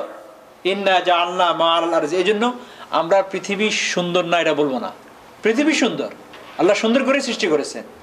মা'আল আরজি জিনাতান, আল্লাহ বলেন আই জাআলনা মা আলাইহা মিন যুখাফিন, এই পৃথিবীর উপরে তুমি যেগুলো দেখতে পাইবা পরিধেয় জিনিস, খাওয়ার জন্য, থাকার জন্য, এগুলো আমি সুন্দর করেই বানিয়েছি। এবং কোথাও এরকম বলা হয় যে যেরকম নাকি আমি জমিনকে সৃষ্টি করেছি স্বর্ণরূপা দিয়ে, আসমানকে সুন্দর করেছি, চন্দ্র, সূর্য, স্টার্স, আরো গ্যালাক্সি যা যা বলেন, যেমন যখন নাকি আসমানের মধ্যে মিটমিট করে জোনাকি জলে মনে হয় যেন তারাগুলো, বলে ঠিক এরকম দুনিয়াকেও আমি, দুনিয়ারও কিছু স্টার আছে, সেগুলো কি স্বর্ণ, রূপা, এগুলা দিয়ে আমি সৃষ্টি করি। স্বর্ণগুলা যখন গায়ে দিয়ে বাইর হয়, স্বর্ণগুলো যখন সাজানো হয়, রূপাটা যখন সাজানো হয়, এরপরে আরো আছে আপনার হীরা, মণি, মুক্তা, এগুলো দিয়ে আমি জমিনটাকে সাজাইছি। ইন্না জাআলনা মা'আল আরজ, আল্লাহ তাআলা আসমানের কথা বলেন নাই, জমিনের কথা কেন বলছেন বলো তো দেখি? বলো না, ফাঁকে ফাঁকে প্রশ্ন হবে, কার যাতে করে বোঝা যায় এটা ক্লাস আছে। আল্লাহ তাআলা বলছেন আমি এই জমিনটাকে সুন্দর করে, সৌন্দর্য মণ্ডিত করেই সৃষ্টি করেছি, আসমানের কথা বলেন নাই কেন এখানে? যাদের উপর পরীক্ষা হচ্ছে তারা জমিনে থাকে, আসমানে থাকে না, এই জন্য এতটুকু বলি শেষ। আসমানের কথা বলেন, আসমানের কথা কখন বলবেন? সামনে যে তোমরা তোমাদের এত আশ্চর্য লাগলো যে এই নবী যদি আসহাবে কাহাফের ঘটনা বলতে পারে তাহলে তোমরা নবী মেনে নিবা, আসহাবের ঘটনাটা শুনলে তোমাদের কাছে আশ্চর্য লাগবে, তো তোমাদের কাছে এটাকে এত আশ্চর্য মনে হলো, আর তোমাদের কাছে এটা আশ্চর্য মনে হলো না আসমান জমিনটা, যে খুঁটি ছাড়া আসমানটা দাঁড়ায় আছে, এই এত বিশাল জমিনটাকে আমি পাহাড়ের মাধ্যমে এভাবে আটকায় রাখছি, এগুলো তোমাদের আশ্চর্য লাগে না? আরো একটা ঘটনা তোমাদের কাছে এত আশ্চর্য লাগে, 309 বছর একটি গর্তের মধ্যে ছিল তারা, মারাও আবার ঘুম থেকে উঠছেন, পচেও নাই, এটা আশ্চর্য লাগলো। সেখানে আসমান জমিনের কথা বলবেন, যেখানে আসমান এবং জমিন একটা আল্লাহ নিদর্শন। আসমান এবং জমিন থেকে তোমরা শিখতে পারো যে আল্লাহ তাআলা কত বড়, কুদরতওয়ালা, কত বেশি পাওয়ারফুল, তখন বলবে। এখানে কতটুকু কনসিস্ট বলে, বিজ্ঞ লোকরা যেখানে যতটুকু কথা দরকার অতটুকু বলে। এটা যদি বিজ্ঞ লোকের, জ্ঞানী লোকের আলামত হয়ে থাকে, গুণ হয়ে থাকে, তো আল্লাহর আহকামুল হাকিমিন ওয়াত-তিনি ওয়াজ-যাইতুন আহকামুল হাকিমিন ফামা ইউকাযযিবুকা বা'দু বিদ-দীন আলাইসাল্লাহু বিআহকামিল হাকিমিন, যিনি বিচারকের বিচারক, তিনি আরো প্রজ্ঞাময় হবেন না? অবশ্যই হবেন। তো শুধুমাত্র জমিনের কথা আনতেছেন, যেহেতু জমিনবাসীর আলোচনা চলতেছে, মক্কাবাসীদের, তারা জমিনে থাকে না আসমানে থাকে। তো আল্লাহ তাআলা বলেন এই যে এরা তোমার এই দিন মানতে তাদের কষ্ট হচ্ছে, এটা দুনিয়ার লোভে আর কিছুই না, তাদের জানা আছে। ইন্না জাআলনা, এই কথাটা মক্কাবাসীদেরকে বলার কারণে মক্কাবাসীদের মধ্যে সীমাবদ্ধ থাকবে না, আমাদের মধ্যে এটা আসবে। কোরআন আজীবন জীবন্ত, until the day of judgement, যে সর্বকালে, সর্বসময়, সর্ব জায়গায় কোরআন মডার্ন, কোরআন কোনো ওল্ড হয় না কখনো। আল্লাহ বলেন ইন্না জাআলনা মা'আল আরজি জিনাতান লাহা, এই জমিনকে আমি সৌন্দর্যমণ্ডিত করে সৃষ্টি করেছি। কেন? রিজন বলে দিচ্ছেন আবার, দেখেন রিজন, লিনাবলুয়াহুম আইয়ুহুম আহসানু আমালা, যাতে করে আমি তোমাদের পরীক্ষা নিতে পারি। নাবলুয়া, ইবতিলা, ইবতিলা মানে পরীক্ষা নেওয়া, তোমাদের মধ্যে কে উত্তম কাজ করে। এই ইবতিলা শব্দ যত জায়গায় আছে পড়েন সূরা মুলুক, তাবারাকাল্লাযী বিয়াদিহিল মুলকু ওয়া হুয়া আলা কুল্লি শাইইন কাদির। এরপর আয়াত কি? আল্লাযী খালাকাল মাউতা ওয়াল হায়াত ওই আল্লাহ, ওই সত্তা যিনি খলাকাল মাউতা ওয়াল হায়াত, যিনি মউতকে সৃষ্টি করেছেন, জীবনকে সৃষ্টি করেছেন। কেন? লিয়াবলুয়াকুম আল্লাযী খলাকাল মাউতা ওয়াল হায়াতা লিয়াবলুয়াকুম আইয়ুকুম, সেম থিং একদম। দেখেন লিয়াবলুয়াকুম আইয়ুকুম আহসানু আমালা, এখানে পড়েন লিনাবলুয়াহুম আইয়ুহুম আহসানু আমালা। কাজিন লাগে না? খালতে ভাইয়ের মতো। ওখানে বলতেছে যে আমি তোমাদের জীবন, তোমাদের মরণ সৃষ্টি করেছি, জীবন দিয়ে দেখবো কি করো, মরণ দিয়েও দেখবো কি করো, কিভাবে নিচ্ছ এটাকে। এগুলো সব তোমাদেরকে পরীক্ষা নেওয়ার জন্য। আর এখানেও বলতেছেন এই জমিনটাকে আমি মানে শ্যামল, আমরা বলি না সবুজ শ্যামল করে সৃষ্টি করেছি, চাকচিক্য করে সৃষ্টি করেছি, যাতে করে তোমাদেরকে আমি পরীক্ষা নিতে পারি তোমাদের মধ্যে কে উত্তম কাজ করে। একটু একটা দুটা ফ্যান চালায় দেন, গরম লাগতেছে মনে হয়। একটু দরজা খুলতে পারেন, এয়ার সার্কুলেশন খুব কম হচ্ছে। এটা না চালায় ওই দিকে চালায়। লিনাবলুয়াহুম আইয়ুহুম আহসানু আমালা। প্রশ্ন হলো এখন যে দুনিয়াটার সৃষ্টিটা, আমরা দুনিয়াতে যতদিন থাকবো দুনিয়া আমাদের প্রয়োজন আছে, এতে কোনো ভুল নাই। কিন্তু দুনিয়ার মাঝে থাকিয়ে আপনাকে আখিরাত নিতে হবে। কিভাবে থাকবো দুনিয়াতে? ইমাম গাজ্জালী রাহমাতুল্লাহ আলাইহি বলেন যে দুনিয়ার এক্সাম্পলটা হলো নৌকার মতো। কিসের মতো? নৌকা। নৌকার ভ্রমণটা ততক্ষণই ভালো যতক্ষণ না নৌকার নিচে পানি থাকে, আর নৌকার ভ্রমণটা তখনই কালো হয়ে যায় আর ভালো থাকে না যখনই নিচের পানিটা ভিতরে ঢুকে আসে। তো দুনিয়াটাও এরকম। আপনার কাছে দুনিয়া আছে হাজার, মিলিয়নার, ট্রিলিয়নার, কিন্তু সেই দুনিয়া আপনার হাতে, এখানে না, হার্টে না। তো আপনি নবী সুলাইমান, আপনি ওসমান ইবনে আফফান, আপনি আব্দুর রহমান ইবনে আউফ, কোনো অসুবিধা নাই। সুলাইমানের চেয়েও আপনার কাছে পয়সা বেশি হবে, কিন্তু আপনার এই দুনিয়া হাতের থেকে হার্টে এসে গেল, তো আপনি কারণ হয়ে গেলেন। আরো যত বড় লিস্টে আছে হামান, তাদের সাথে শরীক হয়ে গেলেন। আপনার এটা দুনিয়া থাকলো, এই দুনিয়া আপনাকে ধ্বংস করে দিল, পানি নৌকার ভিতরে এসে গেল। এই জন্য দেখবেন যে দুনিয়া আপনার হাতে না হার্টে। যদি দেখেন যে হার্টে, দিলে, অন্তরে, তাহলে বুঝবেন যে আপনার ভ্রমণটা চলতেছে এখন নৌকার পানি আর নিচে না, এর ভিতরে। তো এখন নৌকার নিচে চলবে না নিজের যাত্রীকে নিয়েই ডুববে? এই দুনিয়াও আপনাকে নিয়েই ডুববে। প্রশ্ন, হুজুর কেমনে বুঝবো হাতে না হার্টে? সেটা হবে এই, যখন নাকি আপনার সামনে দুটো অপশন আসবে। একটা অপশন মানলে দিনের লাভ হবে, দুনিয়ার ক্ষতি হবে। আর একটা অপশন মানলে দুনিয়ার লাভ হবে, দিনের ক্ষতি হবে। তখনই পরীক্ষা হয়ে যাবে আপনি কোনটা অবলম্বন করতেছেন, প্রায়োরিটি কোনটাকে দিচ্ছেন। যেমন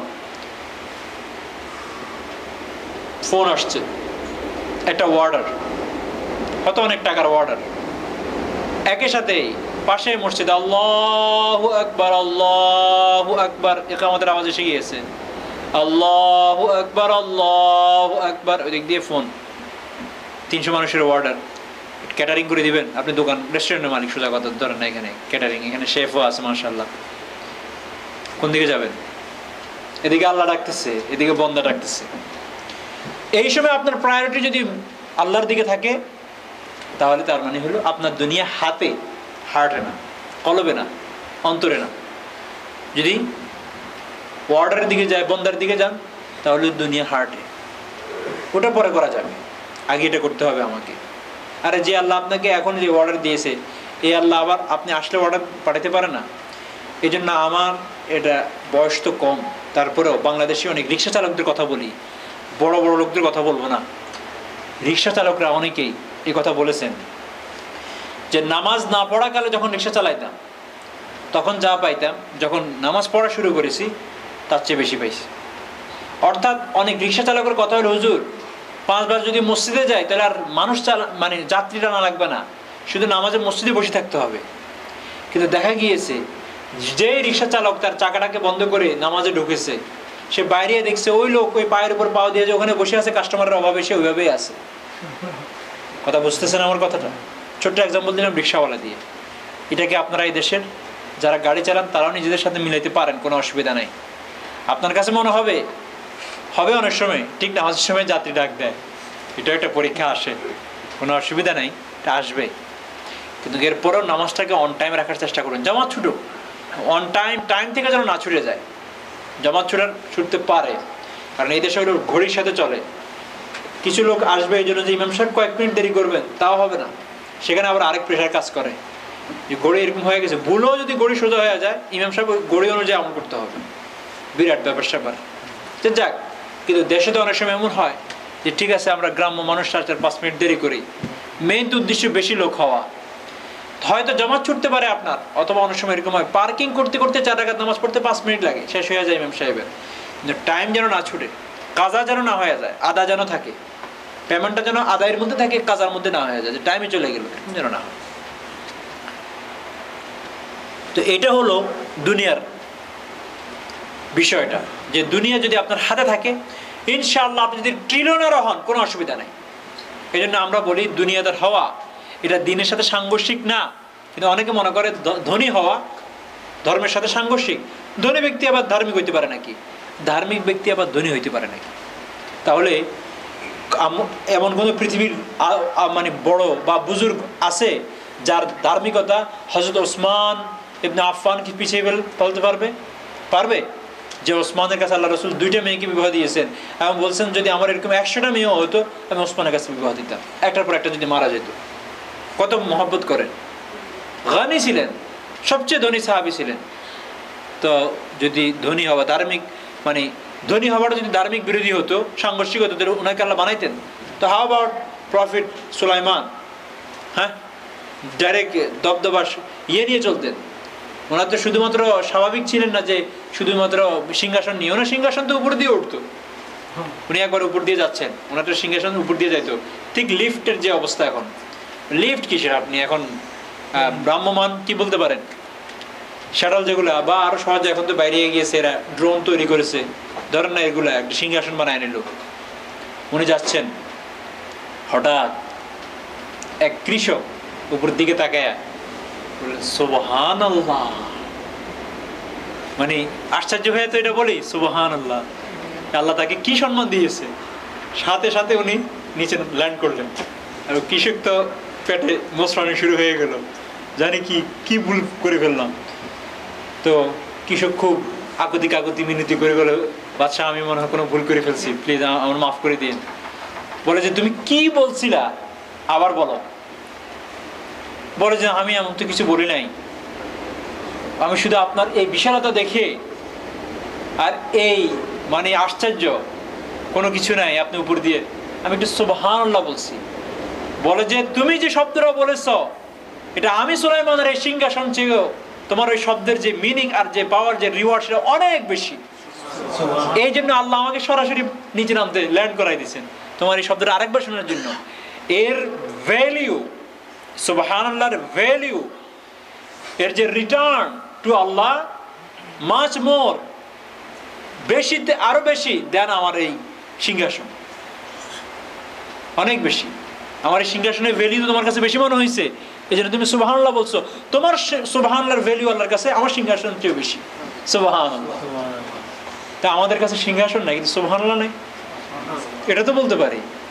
আমরা আমাদের সিংহাসন হারিয়ে ফেলছি, ঠিক আছে, কিন্তু সুবহানাল্লাহ বলতে আমরা কি প্রবণতা করি এখন, এটাও বলতে পারি না, বলতে জানি না।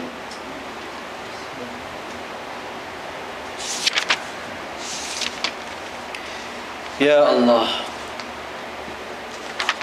হযরত আবু দারদা রাদিয়াল্লাহু তাআলা আনহু, হযরত আলীর ব্যাপারে আছেন এই কথাটা, যে হযরত আলী রাদিয়াল্লাহু তাআলা আনহু বলেন যে আমি তোমাদের মাঝে 2টি বিষয় সবচেয়ে বেশি ভয় করি, যে 2টি বিষয় তোমাদেরকে বিপদে ফেলে দিতে পারে। একটা হলো বেশি দীর্ঘ আশা। এই 6 ফ্লোরটা শেষ হয়ে গেলে এরপরে ওটা ধরবো। এখনো তো বসুন্ধরার প্রজেক্ট ধরতেই পারিনি। বসুন্ধরার পরে ওই যে পূর্বাচলটা ধরবো, পূর্বাচল শেষ হয়ে গেলে দক্ষিণচল, এরপরে নি আপনার কবরস্থানের জায়গাটার কি নাম, আজিমপুরের প্রজেক্ট নিয়ে এসে যায় আপনার পূর্বাচলের আগে। এটা কেউ বলে না যে আজিমপুরের প্রজেক্টের জন্য কিছু করতে হয় আমার। করতে করতে এরকম অবস্থা যে সব প্রজেক্টের জায়গা আছে, আজিমপুর প্রজেক্টের জায়গা নেই। সেটা ফ্রি থাকার জন্য ফ্রি কবর নেওয়ার চেষ্টা আছে ওখানে। দীর্ঘ আশা এবং কুপ্রবৃত্তির অনুসরণ, এই দুটো বিষয় এই দুটো আমি খুবই ভয় করি। সুদীর্ঘ আশা মানুষকে পরকালের কথা ভুলিয়ে দেয়, আর কুপ্রবৃত্তি অনুসরণ মানুষকে সত্য অনুসরণে বাধা দেয়। এই জন্য 3 ধরনের মানুষের 3টি পরিণতির ঘোষণা আছে। রাসূল আকরাম সাল্লাল্লাহু আলাইহি সাল্লাম বলেন, আমি 3 ধরনের মানুষের 3টি পরিণতির কথা ঘোষণা করছি। 1 নম্বর, দুনিয়ামুখী মানুষের এমন অভাব অনটন যার পর কোনো সচ্ছলতা নেই। দুনিয়ালোভী মানুষের এমন ব্যস্ততা যার পর কোনো অপশন নেই। আমাদের অবস্থা ঠিক এক্স্যাক্টলি তা। আল্লাহ রাসূল বলেন যে 3 ধরনের মানুষের 3টি পরিণতি হবে। 1, দুনিয়ামুখী মানুষ, আমরা সবাই দুনিয়ামুখী। বলে যে তাদের অভাব অনটন এরকম, এই অভাব অনটনের দেওয়ালকে ছেদন করিয়া সচ্ছলতার চেহারা কখনোই আর দেখে না। এই 1। 2, দুনিয়ালোভী মানুষের এমন ব্যস্ততা যার পর আর কখনোই আমরা অবসরে পাই না। আমাদের অবস্থা কিন্তু এরকম, একটু বাইর করব, প্রত্যেকদিন চিন্তা করি যে না, এভাবে চলবো না। এখানে আসো, তুমি এখানে আসো, এটার সাথে ডেলান দিয়ে বসো, সুন্দর করে বসো। এমন ব্যস্ততা যার পর আর কোনো অপশন নেই আমাদের। 3, দুনিয়াবী ধন সম্পদের কৃপণ মানুষের এমন দুশ্চিন্তা যা তাকে কখনো মুক্তি নেই। যার একটি সম্পদ হয়ে গিয়েছে আরেক পেরেশানি। বলে যে জানেন না তো আমার কতবার যে সিপি এর কাছে যাইতে হয়, লয়ারের কাছে যাইতে হয় এগুলো রাখার জন্য। এমন দুশ্চিন্তা যা থেকে কখনো সে মুক্তি পায় না। হযরত আবু দারদা রাদিয়াল্লাহু তাআলা আনহুর আফসোস, এই জন্য তিনি বলে, হযরত আবু দারদা রাদিয়াল্লাহু তাআলা আনহু থেকে বর্ণিত, তিনি একদা হেমস নগরে, একটা জায়গার নাম ছিল এটা হেমস, অধিবাসীদের উপর আফসোস করে বললেন যে তোমাদের কি লজ্জা হয় না? অট্টালিকার পর অট্টালিকা তোমরা করো। কত বছর আগের কথা বলতেছি, 1400 বছর আগের কথা। কারণ ওনারা তো আল্লাহ রাসূল সাল্লাল্লাহু আলাইহি ওয়াসাল্লামের মৃত্যুর 40, 50, 60 বছরের ভিতরে মারা গেছেন। তো সেই সময় যদি বলে থাকেন এখন 1400 বছর শেষ হয়ে গেছে, 1434, 35 চলতেছে, যে আফসোস, লজ্জা হয় না তোমাদের এই অট্টালিকার উপর পর অট্টালিকা বানাও? তার মানে এখনকার যদি ম্যানহাটনের এগুলো দেখতো, যেগুলো দেখতে টুপি পড়ে যায়, আপনি ভালো করে দেখলে যদি টুপিটা একটু ঢেলে ডালা ওটা পড়ে যাবে, কিন্তু যে অট্টালিকার পর অট্টালিকা বানাইতে থাকো, বিরাট বিরাট আশা করো, অথচ তা বাস্তবায়ন করতে পারো না।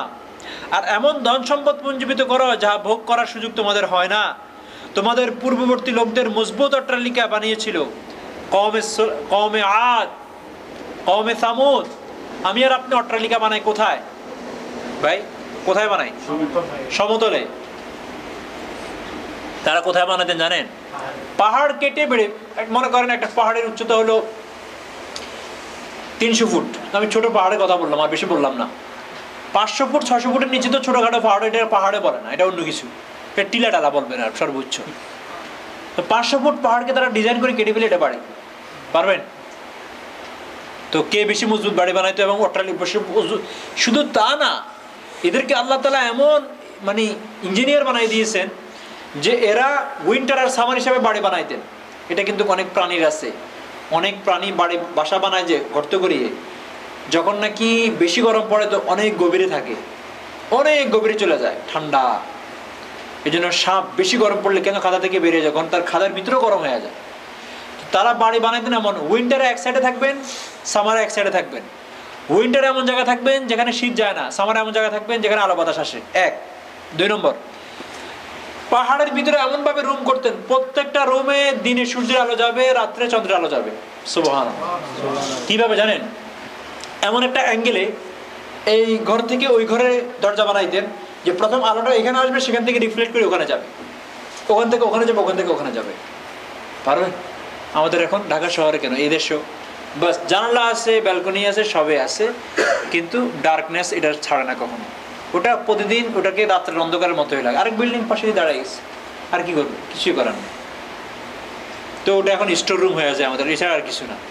তারা এরকম ছিল। তো আল্লাহ উনি বলেন যে তোমাদের আগেও এমন পূর্ববর্তী এমন গ্রুপ গিয়েছে, লোকেরা মজবুত অট্টালিকা বানিয়েছিল, বহু ধন সম্পদ তারাও পুঞ্জীবিত করেছিল, অনেক উঁচু উঁচু আশা আকাঙ্ক্ষা করেছিল, কিন্তু সবশেষে তাদের অট্টালিকা তাদেরকে বাঁচাইতে পারে না, রক্ষা করতে পারে না। আশা আকাঙ্ক্ষা, প্রবঞ্চনা আর পুঞ্জীবিত সম্পদ ধ্বংসে পরিণত হয়ে গিয়েছে। তো তোমাদের তো তাই হবে, তবু কেন মানাচ্ছ?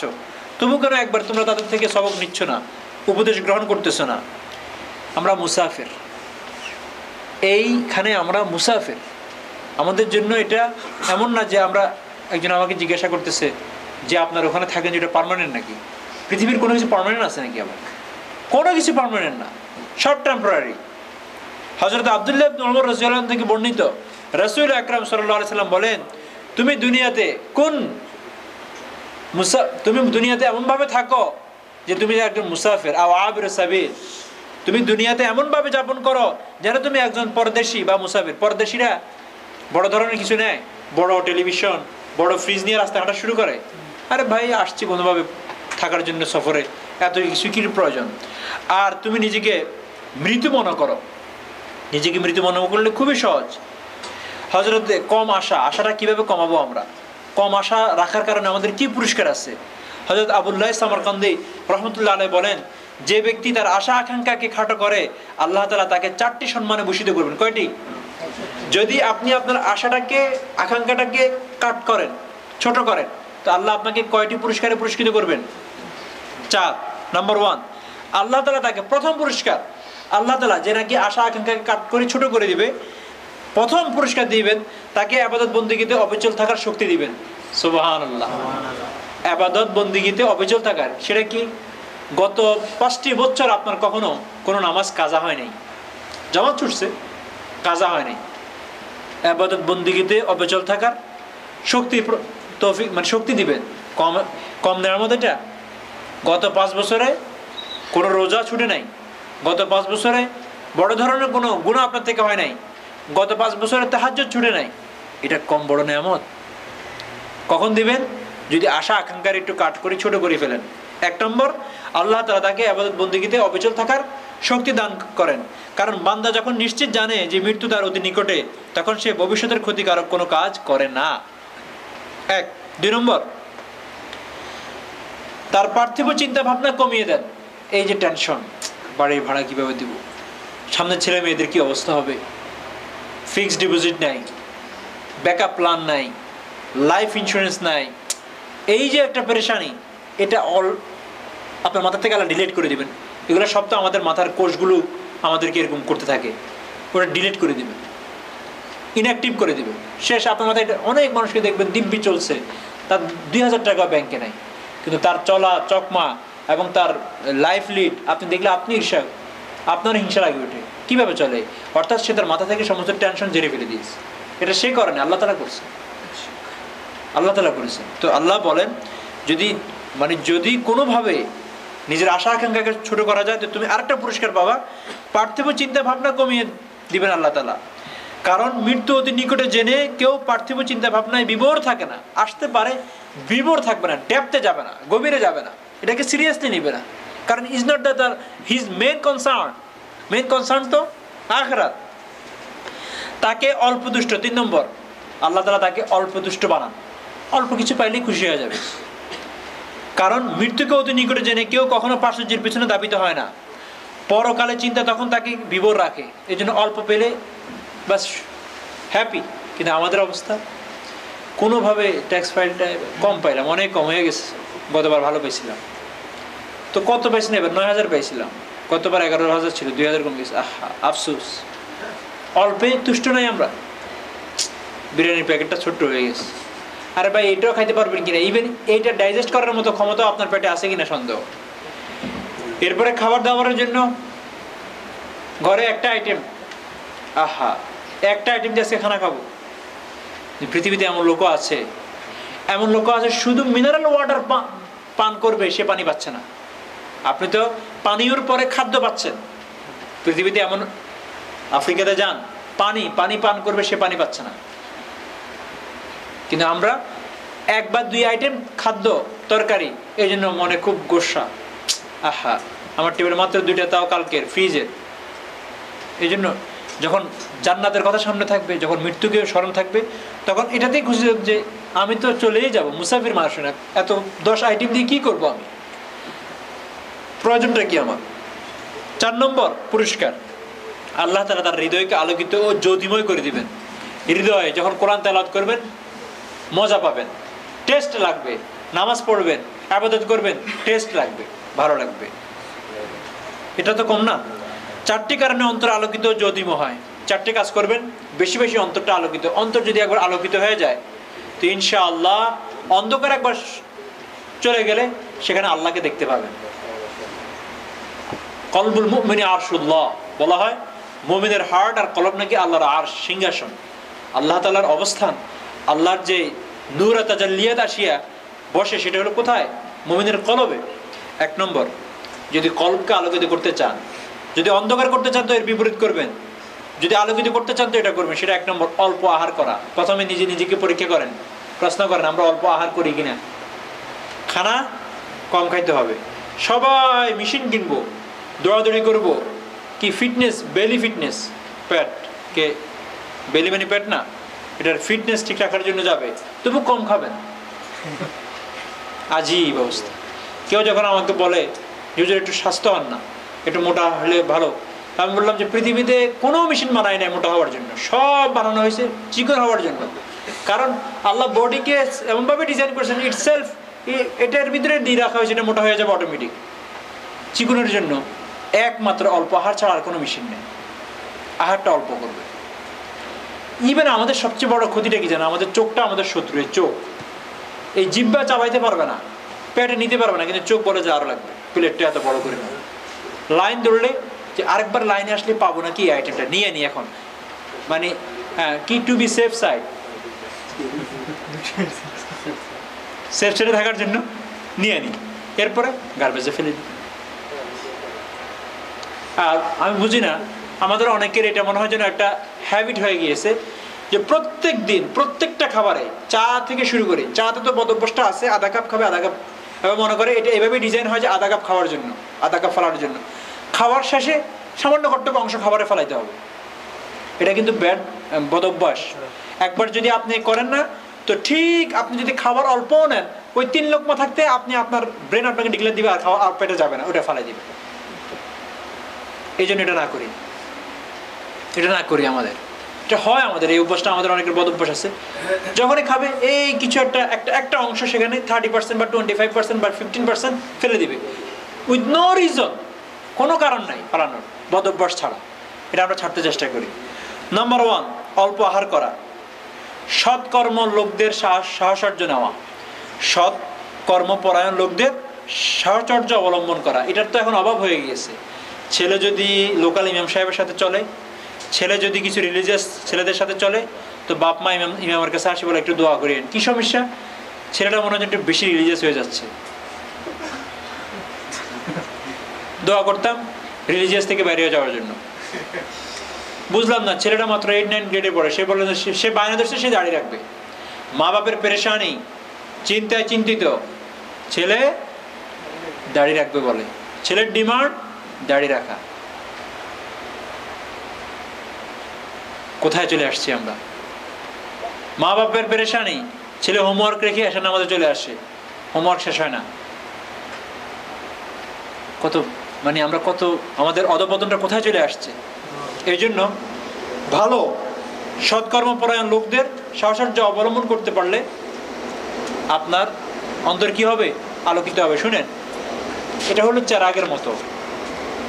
আপনি যদি আপনার কাছে একটা মোম থাকে, আলো না থাকে, আরেকজনের কাছে আরেকটা মোম আছে, আলো আছে, তো আপনি ওখানের সাথে এটাকে লাগাইলে কি আলোটা আসবে আপনার কাছে? ওখান থেকে কমবে? কমবে না। সৎকর্মপরায়ণ যারা, বুজুর্গ যারা, মুত্তাকি যারা, খোদাবিরু যারা, তাদের কাছে তো এই আলোটা আছেই। শুধু তাদের সাথে একটু বসাবসি করবেন, দেখবেন যে কোন দিন কোন আমলে, কোন অ্যাকশনে, কোন সোহবতে আস্তে ও আগুনটা এখানে লেগে যায়। ওনার ভিতরে যে আগুনটা আছে, তাকওয়ার আগুন, খোদাবিরুর আগুন, ওটা আপনার এখানে লেগে গেলে তো হয়ে গেল। এই জন্য পাশাপাশি থাকা, পাশাপাশি থাকা, এটাকে আমাদের দেশীয় শব্দ বলে সোহবত, সংস্রব। এই আর কিছু না। এই জন্য আল্লাহর রসুলের সাথে সংস্রবে যারা থাকছেন তাদেরকে কি বলা হয়? সাহাবি। সোহবত থেকে সাহাবি। যারা নিজেদের সময় আল্লাহ রসুলের সাথে কাটাইছেন তাদেরকে সাহাবি বলে, যারা সোহবত প্রাপ্ত তাদেরকে সাহাবি বলে। এই জন্য আমরা বলি সংস্রব, সহচর্য যারা, তাদেরকে সাথী বলে। এই 3 নম্বর, কৃত গুনাহের কথা বেশি বেশি স্মরণ করে তওবা করা। এই গুনাহটা আমি করে ফেলছি। গুনাহ আমরা করবো অ্যাজ এ হিউম্যান বিং হিসেবে, গুনাহ আমাদের হবে, এ তো কোনো ভুল নাই। কিন্তু গুনাহ হওয়ার পরে কি করব? যে এটা আমার ঠিক হয় না, এটা আমি বড় জঘন্য অপরাধ করে ফেলছি, আমার কোনোভাবে ঠিক হয় না এই লোকটার উপরে অপবাদটা দেওয়া, বা এই মিথ্যা কথা আমি কেন বললাম, আল্লাহ আমাকে মাফ করে দাও। আজকে দোয়া করলেন, তওবা করলেন, কালকে আবার আল্লাহ আমার এটা ঠিক হয় নাই, তাহলে কি হবে? ওই যে আপনি গুনাহ করার কারণে আপনার ওই কলবের মাঝে যে নূর তৈরি হয়েছে ওর উপর এক ধরনের কালিমা এসে গিয়েছে না, ওটা সরে যাবে আস্তে আস্তে। এটা কিছুটা অনেকটা ভাইরাস প্রোটেক্টেড। বারবার তওবা করবেন, যেই ভাইরাসটা এই আলোটাকে ধরে রাখতে চেষ্টা করতে, গোড়া দেওয়ার চেষ্টা করছে, সেটা সরে যাবে। এই এক। 4 নম্বর, আশা ও আকাঙ্ক্ষাকে খাটো করা। এই জন্য এখানে আমি বলতেছি কথাটা, আশা এবং আকাঙ্ক্ষাকে কি করা? খাটো করে ফেলবেন, বাস অটোমেটিক কলবের মাঝে, হার্টের মধ্যে নূর তৈরি হয়ে যাবে ইনশাআল্লাহ। পার্থিব দীর্ঘ আশার শাস্তি, দীর্ঘ আশা করবেন তো কি শাস্তি পাবেন আপনি? আগে তো বললাম, যদি কলবটাকে, হৃদয়টাকে আলোকিত করতে হয় তো এই কাজগুলো করবেন, জ্যোতিময় করতে হয় এই কাজগুলো করবেন। আর এখন হলো, যদি দীর্ঘ আশা করেন, দীর্ঘ আশা, দুনিয়াতে আপনি থাকবেন বহুদিন, ক্ষতিটা কি হবে? 1 নম্বর, ইবাদত বন্দেগীতে অলসতা। কারণ যে ব্যক্তি মনে করে আমি 120 বছর বাঁচবো, ডাক্তার বলছে your heart is very fine, good heart, আপনার তো প্রেশার খুবই ভালো, কোলেস্ট্রল তো মোটেও নাই, এভাবে কন্টিনিউ করতে পারলে অনেক দিন থাকবেন, ভিতরে মনে হয় 120 বছর বাঁচবো, তো মাত্র আমি 60-তে আছি, আরো 60 বছরের উপরে আছি, ঠিক আছে শুরু করবো নি, হজটা আরো পরে শুরু করি। লম্বা আশা, ইবাদতে অলসতা, এটা হলো একটা আপনার একটা শাস্তিতে পারেন লম্বা আশা করার কারণে, দীর্ঘ আশা করার কারণে। পার্থিব চিন্তা ভাবনা বৃদ্ধি পাবে আর বৃদ্ধি পাবে, প্রজেক্ট শেষ হবে না, আপনার লাইন ধরে থাকবে। ধন সম্পদের লোভ বেড়ে যাবে, কারণ আপনার ভিতরে যে দীর্ঘ আশা আছে, সেটা হলো এরকম যে পেনশনটা পাইলে তো মাত্র 2000 হবে, একটা কাজ করি, আরেকটা জায়গায় একটুখানি কিছু ইনকাম সোর্স বাইর করি, আরেকটা বিজনেসের সাথে একটু জড়াইয়া পড়ি। তো আমরা বলি বেশি না 4-5টা বিজনেসের সাথে জড়াইয়া আছি, এখন চেষ্টা করতেছি বড় ধরনের, মানে আপনার লোভ লালসা আরো বেড়ে যাবে, কারণ দীর্ঘ আশা, বেশি দিন বাঁচবেন। আস্তে আস্তে এগুলোর কারণে হৃদয়টা পাষাণ হয়ে যাবে, এটা হলো সর্বশেষ বিনিয়োগ। হৃদয়টা কি হয়ে যাবে? পাষাণ, চোখের পানি পড়বে না, ক্রন্দন আসবে না, এটা হলো এই। কিন্তু এর বিপরীত, এই জন্য হৃদয়টা পাষাণ হয় কি কারণে? এর কতগুলো কারণ আছে হৃদয় পাষাণ হওয়ার। এর আগে বলছি আলোকিত হয় কি কারণে, এটা বললাম। আর দীর্ঘ আশা করলে কি ক্ষতি, সেটাও বললাম। এখন হলো হৃদয় পাষাণ হয় কিভাবে? কারণ দীর্ঘ আশার কারণে হৃদয়টা কি হয়ে যায়? পাষাণ হয়ে যায়। 1 নম্বর, পেট ভরি আহার করলেও হৃদয় পাষাণ হয়ে যায়, দিল মরে যায়। এই জন্য দিলদার, যারা দিনদার, যারা আবেদ, যারা বুজুর্গ, যারা আল্লাহর বলি, তারা কখনো পেট ভরি খানা খান না। কারণ ভুরি ভোজন, ঘুম টাইট হবে, তো আপনি ঘুমের থেকে উঠবেন কখন আর নামাজ পড়বেন কখন? বুঝতেছেন? এই জন্যই সবে বরাত আর সবে কদরের সময় আমি এই কথাটা বলি যে কেন ওই দিন ভালো খাবারের এই ডিজাইন, মানে প্ল্যানটা নেওয়া হয়।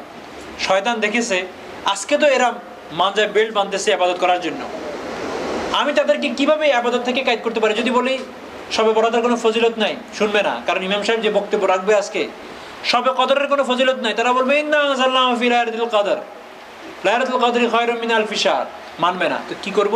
ভুরি ভোজন করায় দাও, এই বাসা থেকে ওই বাসা মিষ্টি, এই বাসা থেকে ওই বাসা ভালো খাবার। তো ভালো খাবার দেখলে জিব্বার যাওয়া হয়, ভালো খাবেন, কোনো রকম হয়তো এশাটা পড়ে আসবেন, কারণ ইমাম সাহেবের বয়ান, এরপরে একটু পিঠ লাগাবেন, ফজর ইবের কখনো জামাতও ছুটবে, কখনো ফজর নামাজও যাবে, কারণ এবার ভালো খাবার, ভালো বুড়ি ভোজন হলে ভালো ঘুম হবে। এই জন্য আমরা ওই দিন নিষেধ করি, এটা বেদাত না, ওই দিন এটা করা যাবে না।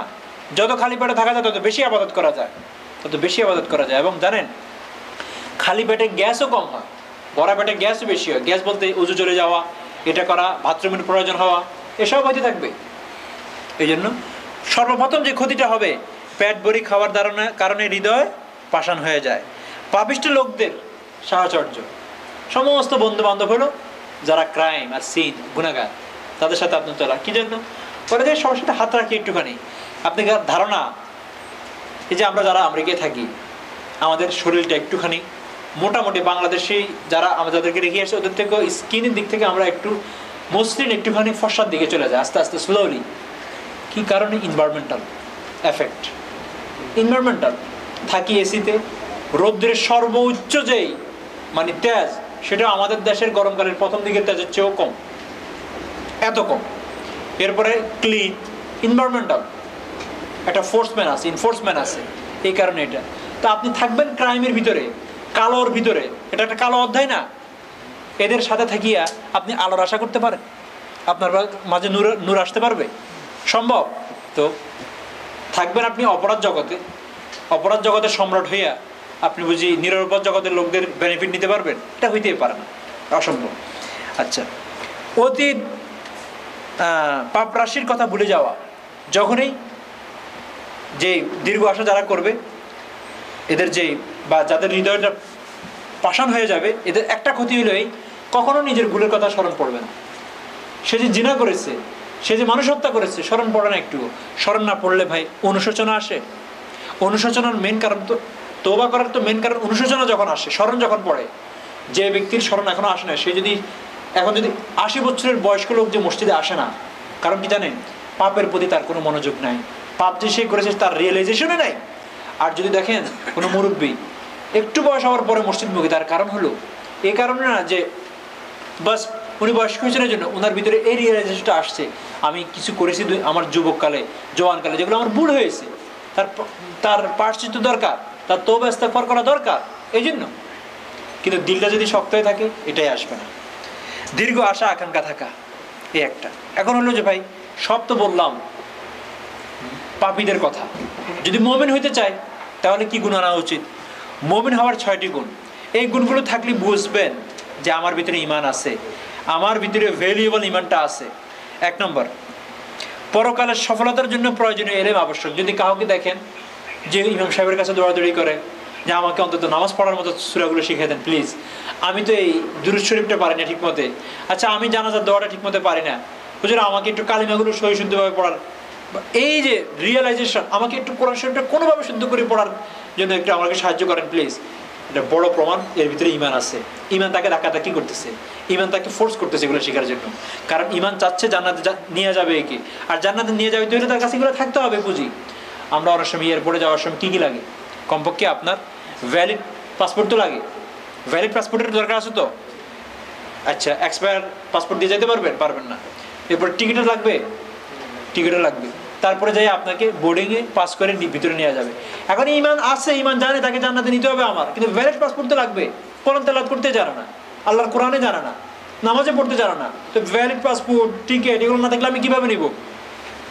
ঈমান আপনাকে ভিতরের থেকে ধাক্কাবে। এগুলো শিখো, এগুলো করো। বুঝবেন যে কারো ভিতরে যদি বেসিক এলেম, তলাবুল ইলমি ফারিজাতুন, আমি বলি না যে আপনাকে আলেম হতে হবে, বেসিক যতটুকু হলে আপনি আপনাকে মুসলমান, যে আপনি যে ইসলাম পালন করেন এটা বুঝাইতে পারেন, এতটুকু ইলম আপনাকে অর্জন করতে হবে। এর জন্য চেষ্টা করা, এটা ঈমানের আলামত।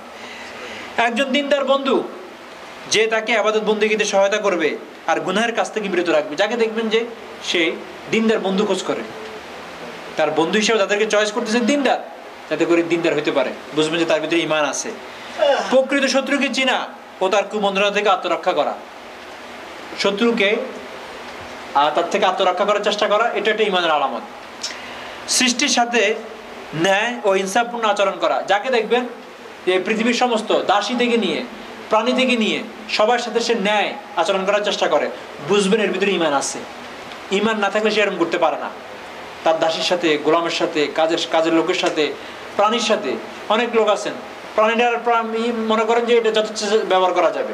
আপনার একটা কুকুর আছে, মানুষের একটা লাথি দিলেন। আপনার একটা প্রাণী আছে, এটা যথেচ্ছা আপনি ব্যবহার করলেন। পাখি আছে, তাকে ঠিক মতো খাবার দিলেন না।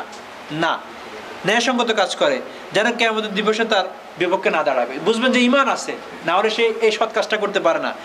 মৃত্যু আসার পূর্বেই মৃত্যুর প্রস্তুতি নেওয়া, এটা একটা ঈমানদারের আলামত। বহু লোককে দেখবেন মৃত্যুর বহু আগে সব রেডি, দেখবেন সব রেডি, পাক্কা কোথায় কবর হবে, তার জানাজা কে পড়াবে, সম্পদ কোথায় রেখেছে, কার কাছে কি পাবে না পাবে, লেনদেন। তার মানে প্রস্তুতি নেওয়া যেন কিয়ামতের দিবসে লাঞ্ছিত ও অপদস্থ না হতে হয়। এটা হলো মুমিনের আলামত। মুমিনের আলামত হলো এগুলো। এই জন্য আমাদের সকলকে আল্লাহ তাআলা মুমিন হওয়ার তৌফিক দান করেন। মুমিন না হইয়া যেন আমাদের মৃত্যু না হয়। কোরআনে আছে ওয়ালা তামুতুন্না ইল্লা ওয়া আনতুম মুসলিমুন, তোমরা ইসলাম ছাড়া আমার কাছে আসিও না, মৃত্যুই বরণ করিও না। এই জন্য দুনিয়া পরিত্যাগ করার চেষ্টা করা। হযরত যায়েদ ইবনে সাবিত রাদিয়াল্লাহু আনহু থেকে বর্ণিত, তিনি বলেন রাসূল আকরাম সাল্লাল্লাহু আলাইহি সাল্লাম ইরশাদ করেন, বলেছেন যে আখিরাত যার একমাত্র অভিষ্ট লক্ষ্য, আল্লাহ তাআলা তার বিক্ষিপ্ত বিষয়গুলোকে, আল্লাহ রাসূল বলেন যদি কারো লক্ষ্য উদ্দেশ্য হয়ে থাকে আখিরাত, তো আল্লাহ কি করবে, এই দুনিয়ার বিক্ষিপ্ত বিষয় কি, সন্তান জন্মগ্রহণ হওয়ার পর তাদের স্কুল কলেজ বাজার বাড়িঘর করা, এই সমাজে যে জিনিসগুলো আছে আল্লাহ তার এই বিক্ষিপ্ত জিনিসগুলোকে তসবির করার মতো একসাথ করে দিবেন। দেখবেন অনেক মানুষকে দেখবেন পড়াশোনা শেষ করেছে, ইন্টারভিউ দিয়েছে, চাকরি হয়ে গিয়েছে, চাকরি হওয়ার সাথে বিবাহ হয়ে গিয়েছে, 3-4 জন সন্তান হয়ে গিয়েছে, এক শর্টে তাদের পড়াশোনা হয়ে গিয়েছে, তারা তাদের মতো করে কাজ করতেছেন, উনি বাস মৃত্যুবরণ করছেন। বিক্ষিপ্ত সবগুলোকে তসবির করার মতো 1-1-1, কোনোটার জন্য 10 বছরের ওয়েডিং, চাকরি 10-12টা জুতা ক্ষয় করছেন, 5 বছর চলে গেছে। তার মানে আল্লাহ তার বিষয়গুলোকে বিক্ষিপ্ত করে দিয়েছে, খুঁজে খুঁজে নাও, খুঁজে খুঁজে নাও তুমি। তো এই জন্য বলে যে ব্যক্তি তার একমাত্র লক্ষ্য উদ্দেশ্য আখিরাত বানিয়েছে, পরকালকে বানিয়ে নিয়েছে, তো আল্লাহ তার দুনিয়ার বিষয়গুলোকে, বিক্ষিপ্ত বিষয়গুলোকে তসবির করার মতো অর্গানাইজ করে দিবেন। তার কোনো কষ্ট হবে না। অনেক লোকটা পাবেন আপনি, তার 60 বছরের জীবন, সে বলবে I never face any difficulties in my life. কোনো কিছু যখন যেটা টাইম হয়েছে তখন অটোমেটিক এটা হয়ে গেছে, মনে যেন পূর্ব পরিকল্পনা, পিছন থেকে মনে যেন কেউ আমার এটাকে পাস করে দিচ্ছেন।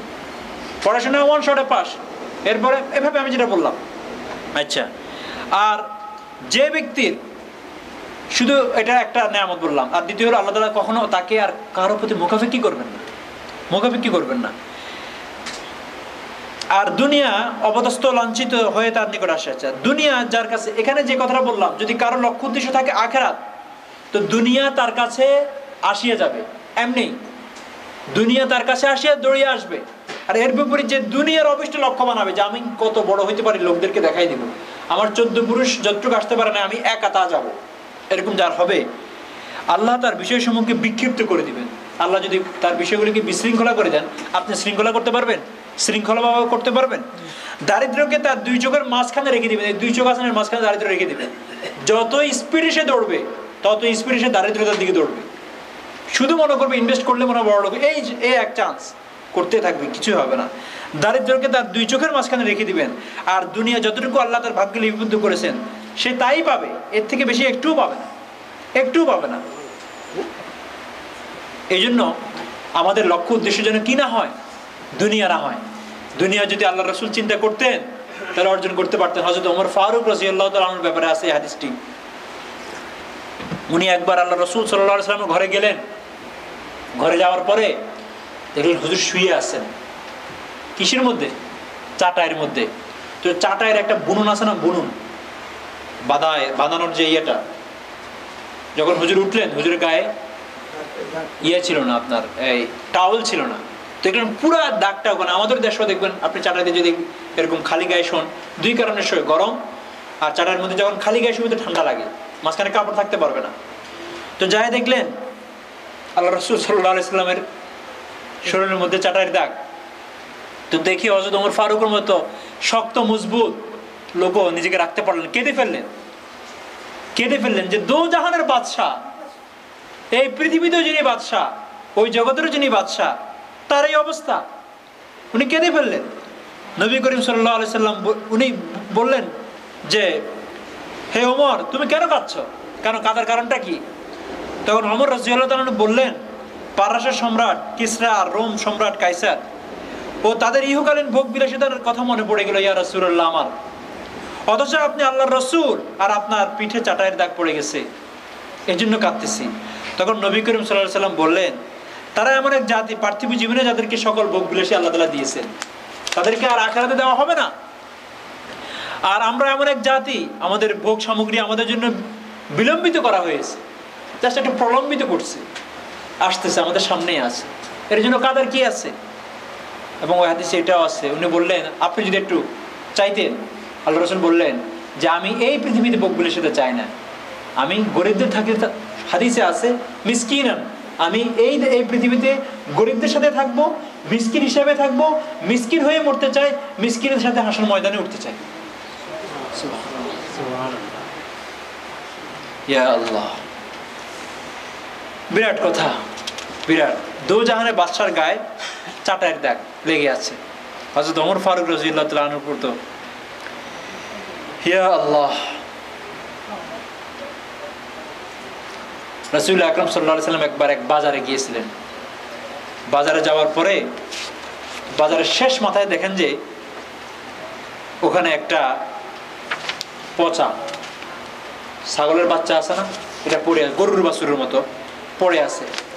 তো হুজুর এটাকে উঠাইলেন, উঠেয়া বললেন, তোমাদের এখানে কেউ আসো যে এটাকে 1 দিনার বা 1 দিরহাম দিয়ে কিনবা? তো সবাই বললো, ইয়া রাসূলুল্লাহ, আমাদের মধ্যে এমন কেউ নেই যে এটাকে 1 দিনার বা 1 দিরহাম দিয়ে। পচা জিনিস কিনবেন আপনারা কেউ? বলে যে দেখো, এই কওমের কাছে এটার কোনো ভ্যালিউ নেই, জন্য ফেলে দিয়েছে। এর চেয়েও নিকৃষ্ট দুনিয়াটা, আল্লাহর কাছে দুনিয়ার ভ্যালিউটা এর চেয়েও কম, কিন্তু এটার পিছনে আমরা এরকম লেগে আছি। এই জন্য কোরআন শরীফ বললাম, না জাআলনা মাল আরজি জিনাতাল্লাহ।